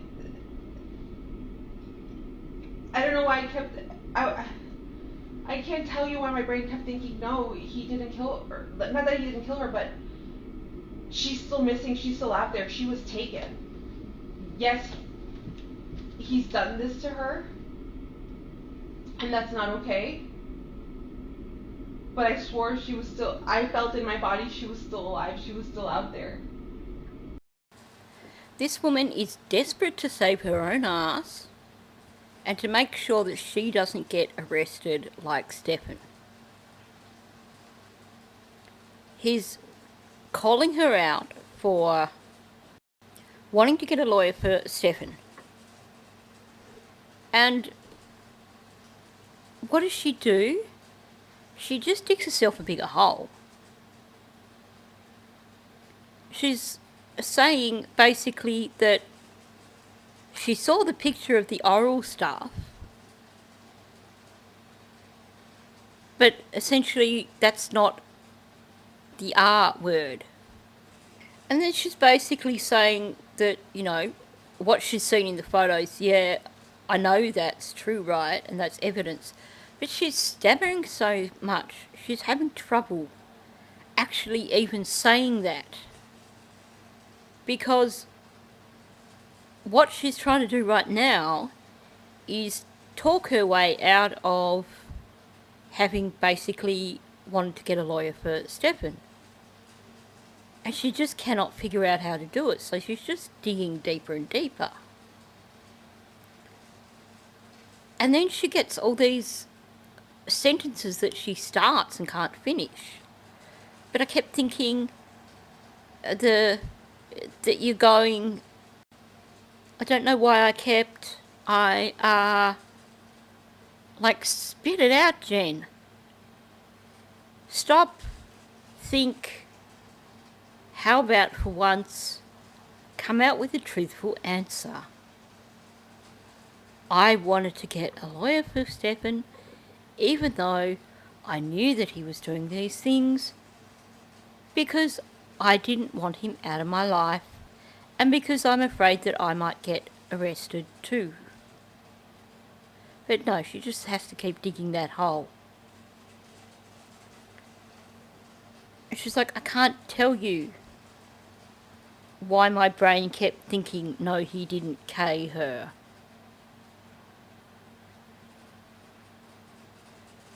Well, now she's basically turning it around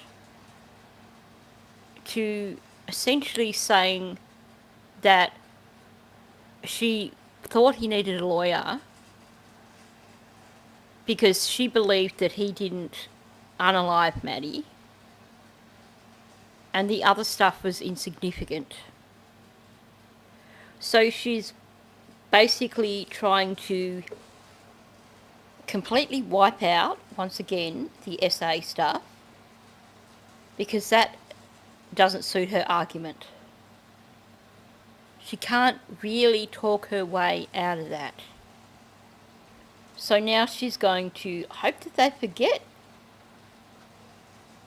that she called Chris to get a lawyer for Stefan because of seeing the SA stuff, and turned around to basically saying that she wanted him to call a lawyer for Stefan because she didn't believe that Stefan unalived Maddie, because she felt it in her body that Maddie was still alive. What a crock. What an absolute crock. This woman makes me so livid.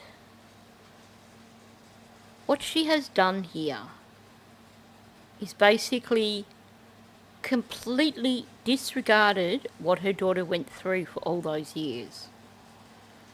That doesn't matter. Let's not look at that. Just go put that aside, forget that. And let's just focus on, I'm convinced that Stefan didn't unalive Maddie. And what did she say about the SA stuff? Oh, that's not okay. Of course it's not okay, Jen. And you should have been so livid over that the thought of getting a lawyer for Stefan, regardless of whether or not you thought he did or didn't unalive your daughter, shouldn't have crossed your mind. In fact, most parents, having discovered that, would probably think, heck, he was upstairs with her alone. I didn't see her after that. He's my number one suspect. But not Jen, apparently. She is protecting two people here. Number one is Jen. But she's still holding on to some hope, by the sounds of it,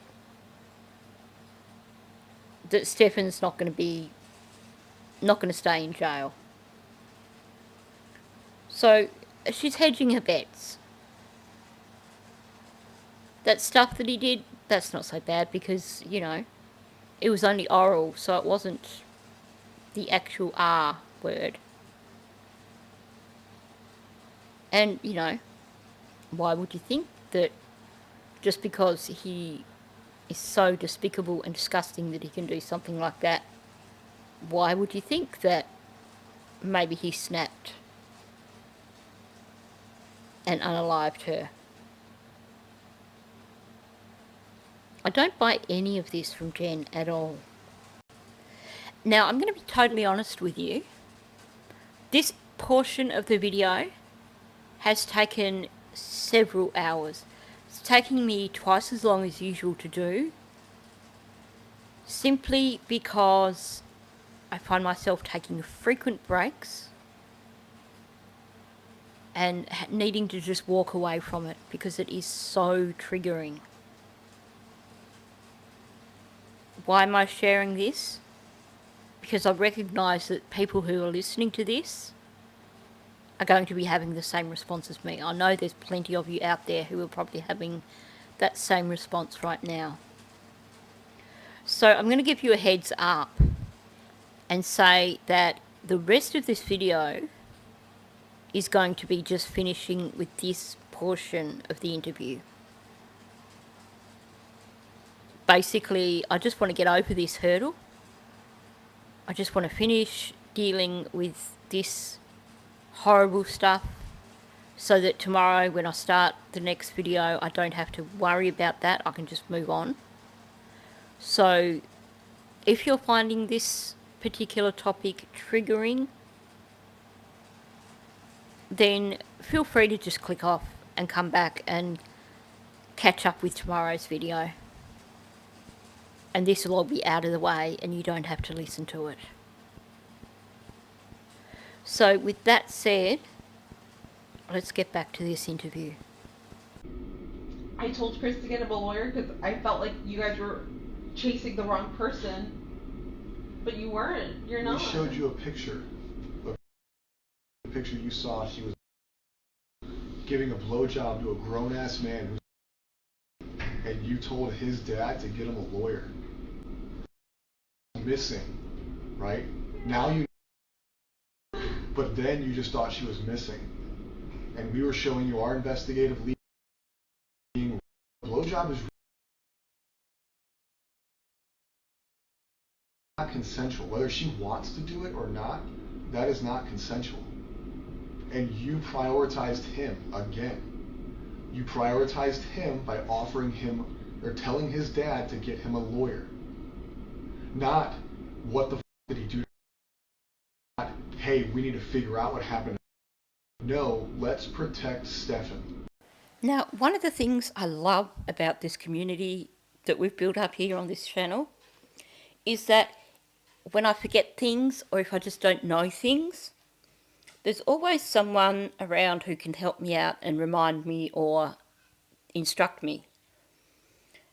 I have been looking throughout this video at the way Jen's mouth was skewed off to the side, and I knew that it had, that negative meaning, but my brain was just not connecting. And thankfully someone pointed out in the comments section, when you get this asymmetry in body language, it is usually showing disdain for the person that they are interacting with. So at this point in time, he's basically really coming down on her. He's showing her that he's not buying any of her crap, and he's essentially calling her out over wanting to get Stefan a lawyer and prioritising Stefan over Maddie. He's calling her out over her essentially downplaying what Stefan was doing to Maddie. I mean, how more upfront can you be saying, we showed you a picture of her giving him a BJ And you called his dad and said he needs a lawyer. Now, you can see Jen's becoming more and more stressed out here. Detective Kevin has now leaned forward in that whole confrontational stance. And Jen actually tries the same. She's leaning forward too. But then she can't maintain that, and what you get instead is you get the hands gripping to show, she's starting to get really anxious. She's certainly stressed out. And then she starts rocking. He has well and truly got her pinned here. And she's stressed out because he's basically called her out. He's not buying her woe is me, poor me act. Instead, he's come at her, and she's not expecting this, because I am going to presume, based on the way she puts on that voice so easily, that she's had a lifetime of getting out of things by putting on that stupid voice. And yet, he is totally nailing her here. He's showing her that he hasn't bought any of her act.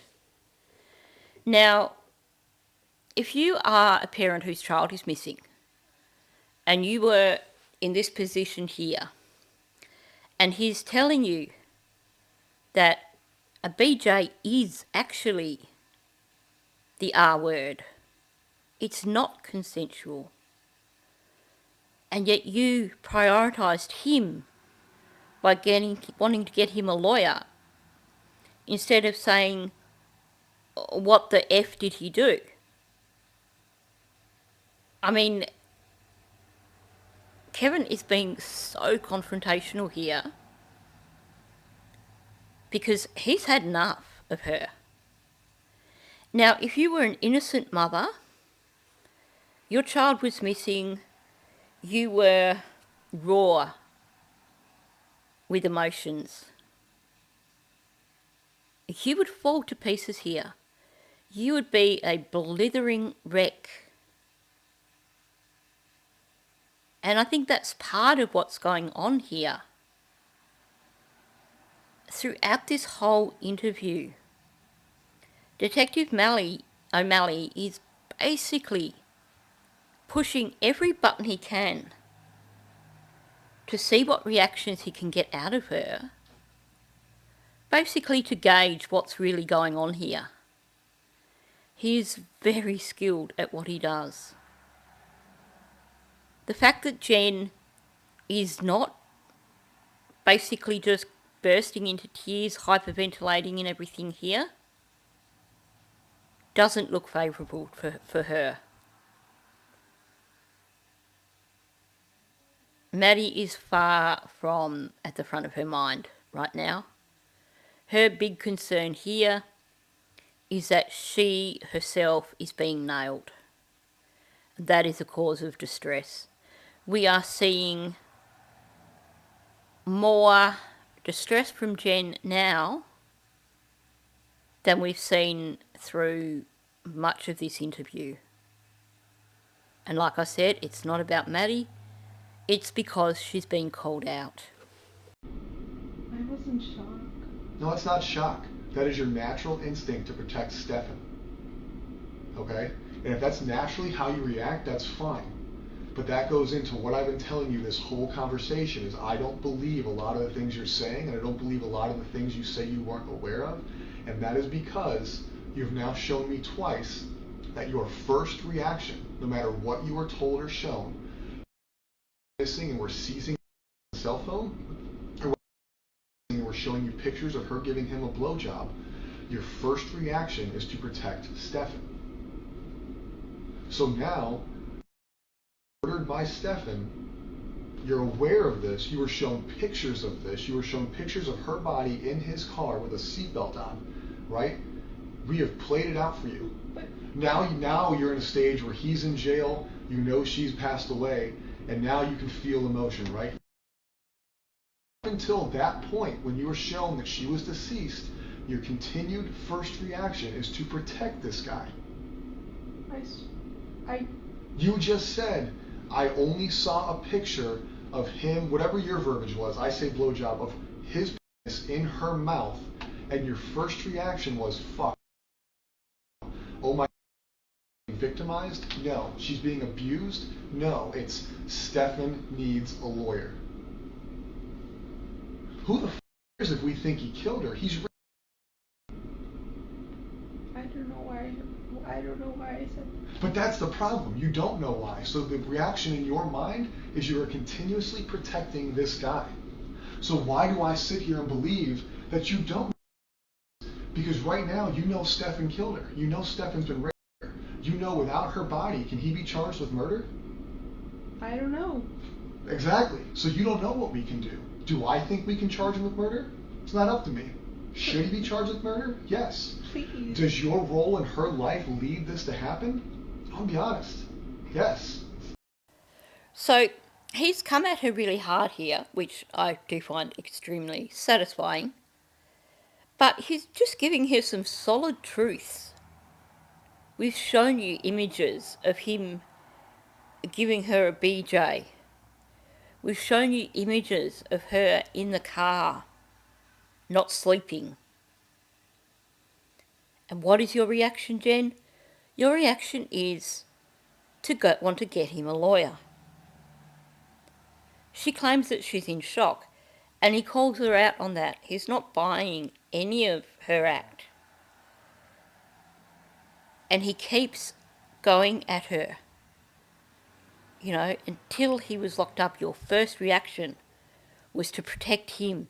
She keeps pointing out that Jen has protected Stefan. She has put Stefan first.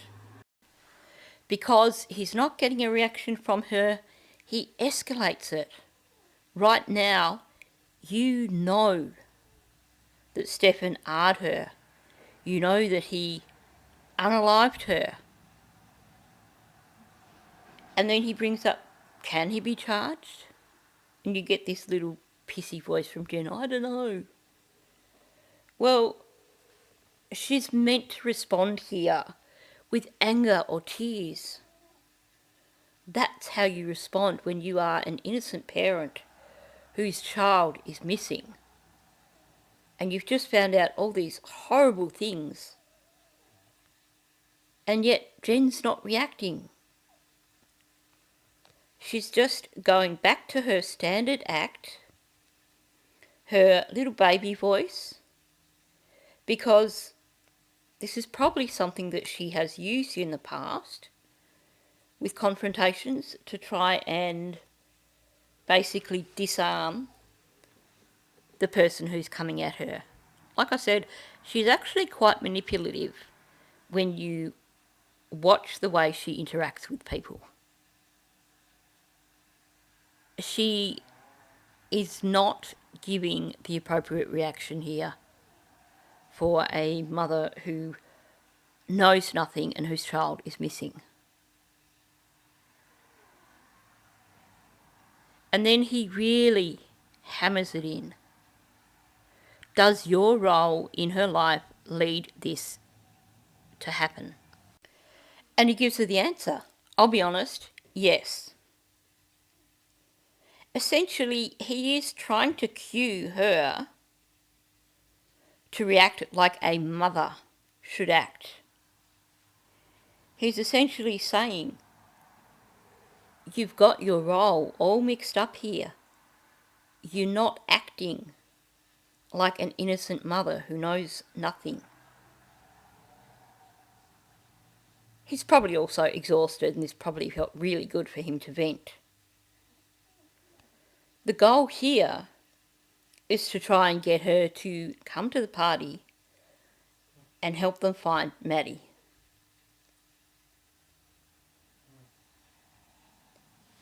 He's showing her that they know exactly what is going on in her mind.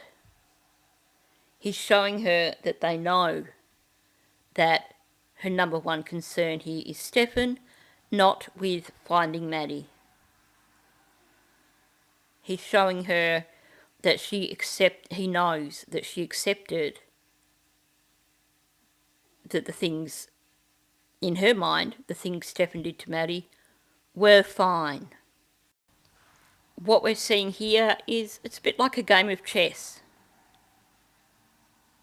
He's bringing in his well-rehearsed, well-practiced moves that are likely to result in a checkmate. He's showing her game is pretty weak, that he can see through all her excuses. He can see through her disingenuous emotions. And I'm pretty certain he's reading her body language, because he seems to be right on the money right through this whole interview. Since she was a child, since her victimization started, it occurred under your roof and you acted like it didn't exist. And knowing the victimization, knowing how ongoing it is, knowing that you saw a picture of it, not just us telling you, not me and him saying, hey, listen, he's being, I think they had a bad relationship. They showed you a fucking picture of it. And you still protected him. So how am I supposed to not think that the thought process in your mind is, until she's found, Stefan can't be charged with murder? Because we both now know that you don't want him to be charged with murder because you want him to have a lawyer. No, I don't. Part of the blowjob. That was then. He can't be charged with murder. That was then. Everything that you guys have shown me since then and have shown me that he's so been we had lying to show this you whole a picture time. of her dead in a car for you to finally not take his side? Enough? Do you not see where I'm coming from? Like, I'm not trying to be a dick here. No, but it makes absolutely no sense that your name is Stefan. I don't know. Where does your mind go? Stefan. There should have been no doubt in your mind when they showed you that picture of what he was doing to you, that you had any care in the world other than, I want that motherfucker to die. Whether you believe in the death penalty or not, he protected him. So now we're talking about her disappearance and where her body is. Why do I believe that you're still not protecting him? Because you say so? Because you can't explain why you protect him. You can't explain what is inside of you that makes you protect Stefan. And you may never be able to explain it. But eventually we're going to have to figure it out, because you haven't convinced me that you're still not protecting Stefan. I got all these people out here searching. I haven't seen my own kid in days because I'm looking. I truthfully believe that I can't go home and see my kid is because you're protecting. I can't go because you're people sitting in the woods just waiting for me to tell them where to go, but I can't because I think you're in trouble. I don't care about him. I want him to go to jail. I want the worst thing possible to happen to him in jail. I know what happens to predators in jail. Like, I'm ready for that. Like, please. I don't give a f about him. I'm not protecting him. So, finally, Detective O'Malley has just been going at her hard here. He's said to her that he thinks that her not helping them to find the location of Maddie's body is her still protecting Stefan. He just keeps reiterating the fact that he's pointing out all the things that show that Jen is still protecting Stefan, is protecting Stefan. And finally we get a response from her. The words, maybe that's what you would hear. I'm not protecting Stefan. Definitely objecting to that. But the tone of the words doesn't match the objection. It is still that stupid, affected baby voice that Jen does. The kid who's been caught banged to rights with the chocolate bar sitting on their bedside table. And they're saying, I didn't do it. It wasn't me. I didn't put it there. She's not showing any anger at being accused of protecting Stefan. Instead, She's trying to use her baby voice to de-escalate and disarm, basically. She wants this over with, so she's going to play the innocent victim. Poor me, listen to my poor little sorry voice. I'm upset by this, but I'm not crying, I'm not angry. None of that, I'm just doing my little voice. I mean, essentially, he's giving her the opportunity here to vent her anger, because she should be absolutely livid over the things she's found out about Stefan. There should be anger just sitting there simmering away, waiting for an excuse to burst out.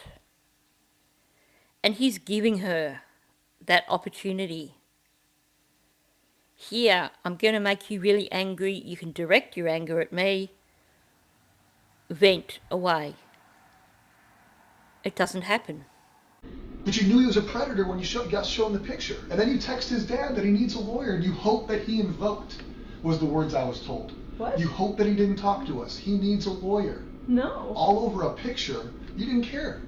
You didn't care then. Oh, whether sex isn't important to you, that No. wasn't anything close. I knew what I saw was He was terrible. a predator right then and there. That's the day you found out he was a predator. Yeah. Yes. And after you found out he was a predator, did you not say he needed a lawyer? I did.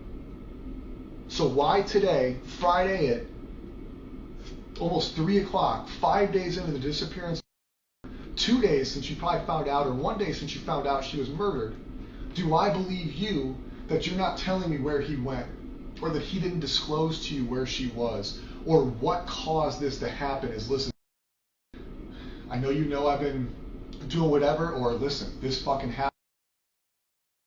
How do I believe that that didn't happen when everything you've shown me is protect Stefan?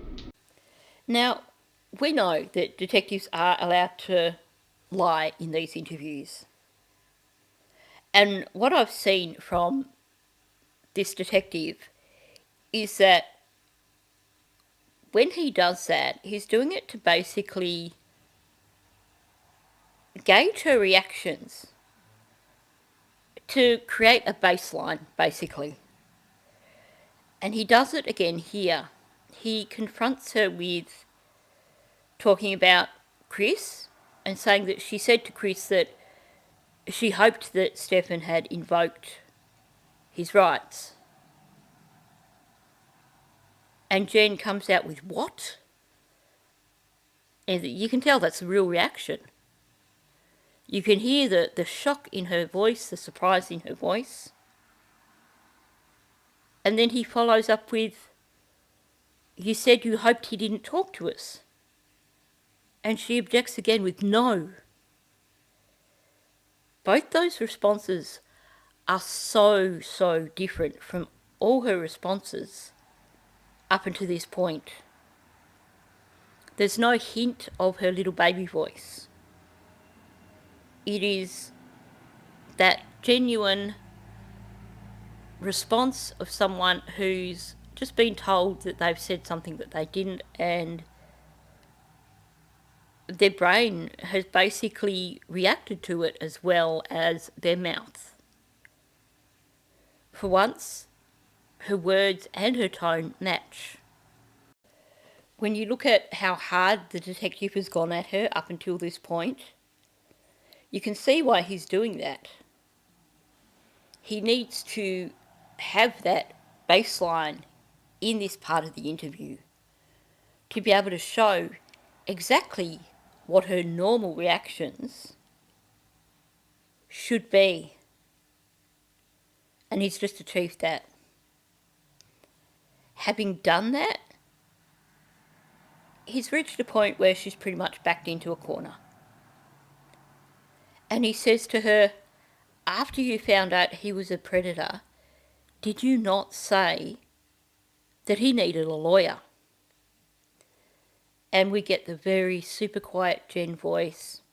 She doesn't want to have to answer it, but she's been asked a question, so she has to. So she comes out with, I did. He's finally got her in a position where he can start confronting her over the fact that she's not telling him where Maddie is, or where she thinks Maddie is. She's not telling him what Stefan did with Maddie. And he does confront her. Why should I believe you when you tell me you don't know what he did with her? Why should I believe you when you tell me you don't know where she is? His goal here is to get information out of Jen. And he's made it pretty clear by this point that he's not going to let up. He's made it pretty clear that he's not buying her little baby voice, and that basically they are looking closely at Jen.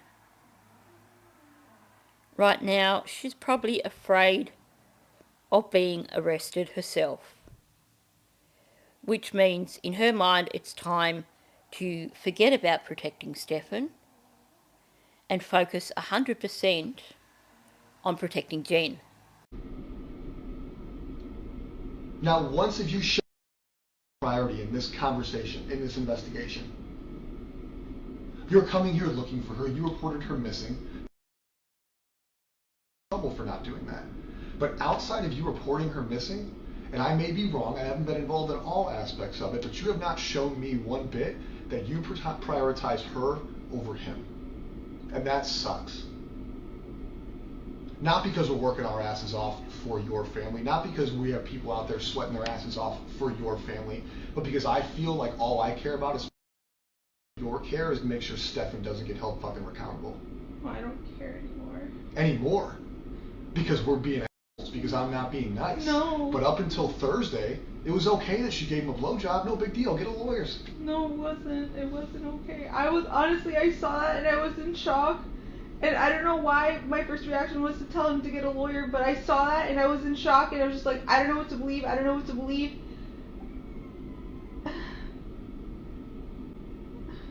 It's easy to believe it now. We showed you pictures of it. You can't deny it anymore. The sex was okay. The was not. At least that makes sense. None of that's okay. I want to know what it is, and not because I think you're a bad parent. Not because I think you're a bad person. Dead or alive, she's missing. Her body is out there, and her body needs to be recovered so she can have a proper burial, a proper funeral. She needs to be laid to rest. Your family needs to be able to mourn her, and we need that information. That is life. That is not life of the law. That's not life of the sheriff's office. That is common decency. That is what she deserves. That is what you deserve. That is what your family deserves. But the longer that happens, the longer it takes us to find her, the less likely that's going to be for you guys. And I'm sorry if I'm wrong. I truly am. But deep down, you haven't shown me that I am. I don't know what I need to show you. Prioritize her over Stefan. Think of places he would have dumped her body. Think of places he went, things you've talked about, things you've discussed, whether it's this week, last week. Don't put it in your mind that he's been victimizing you, or don't put in your mind that I'm being a dick. And what can I think about to find out where Stefan put her? And mission accomplished. Let me explain what I'm talking about. So, you've had this little pissy voice from Jen in response while he's been coming at her, and he's kept coming at her. You get this momentary spike where she actually sounds genuine. She sounds PO'd because he says to her that she said he hoped Stefan didn't talk to them. And Detective O'Malley continues to hammer it in. Continues to point out, not once have you showed Maddie as being a priority. He's basically moving in for that checkmate. And Jen comes out with this telling comment of, I don't care anymore. This is the beginning of the surrender. He actually picks up on her saying anymore, which is not what she was intending here. Again, she was trying to do a little bit of emotional manipulation here. She was trying to play the victim.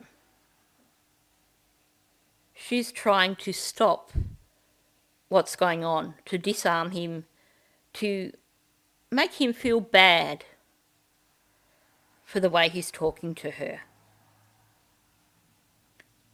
Basically, the I don't care anymore is her saying, poor me, feel pity for me, stop picking on me because you've just made me so miserable. But by adding in the I don't care anymore bit, when talking about not wanting Stefan to be held accountable, she's basically admitted here to the detective that that's the case. She didn't want Stefan to be held accountable. And he picks up on that.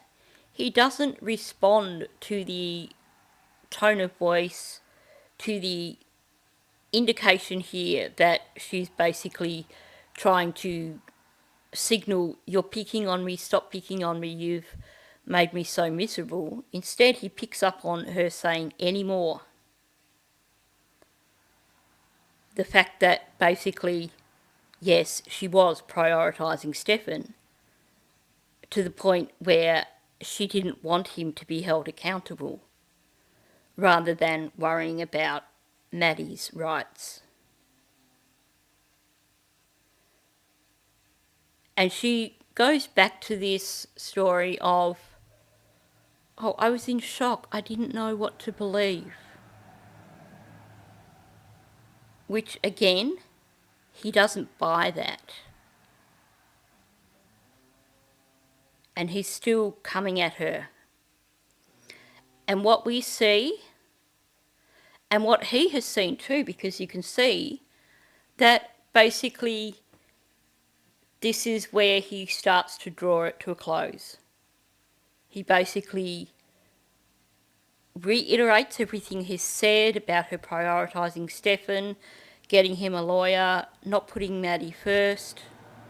Because what Jen has done is she has basically slumped sideways on the couch. She's still watching him very closely to see if that's getting the right response from him, to see if her actions are working. But it is, what she's doing there is signalling defeat. She's surrendering, okay, I'm going to play your game, essentially. And then she says, I don't know what I needed to show you.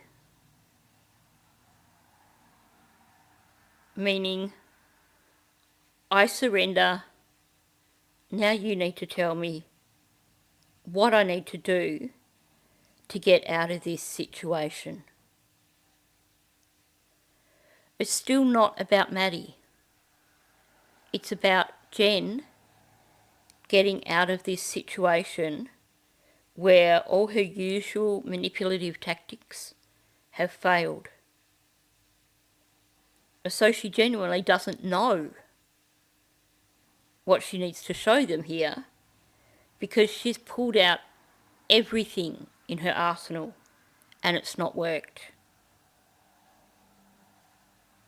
But she is signalling here that, okay, you win, I'm going to give you answers. And he's jumped on that and basically it is essentially an ultimatum. Even though it's not presented as an ultimatum, he's basically saying, you can get out of this if you tell us what you know or what you think you know. You can get out of this if you stop prioritising Stefan and start thinking about Maddie. So this is where we'll stop this video, and the next video will of course carry on from the point where Jen starts to actually suggest things to the detectives. And I said before I thought we were coming up to the psychic Jen part, but I think the next part here is the psychic Jen part. So he's finally got her to a point where she is backed into a corner. She has no option but to start giving them some kind of answers. And he has made it clear in this whole communication that he can tell when she's lying, that he can read her. So she knows he's signalled here that she's got to start giving more. And I think probably in Jen's mind, she's probably thinking that if she doesn't do so, that probably she could be arrested. Probably she might not be getting out of that room. Because while he's certainly not said those things, his tone of voice, the way he's talking to her, is enough to make a guilty person think, okay, I'm in trouble here, I need to change my act. And that's precisely what she's going to do. So this has been a particularly long one, but I did want to just get through all the more difficult parts of this interview, like this bit here. I didn't want to have to come back to it and go through it all again. So on that note, thanks for listening. If you are new to my channel, please subscribe. It would be greatly appreciated. And of course, please leave a comment below. Thank you, and I'll catch you in the next one.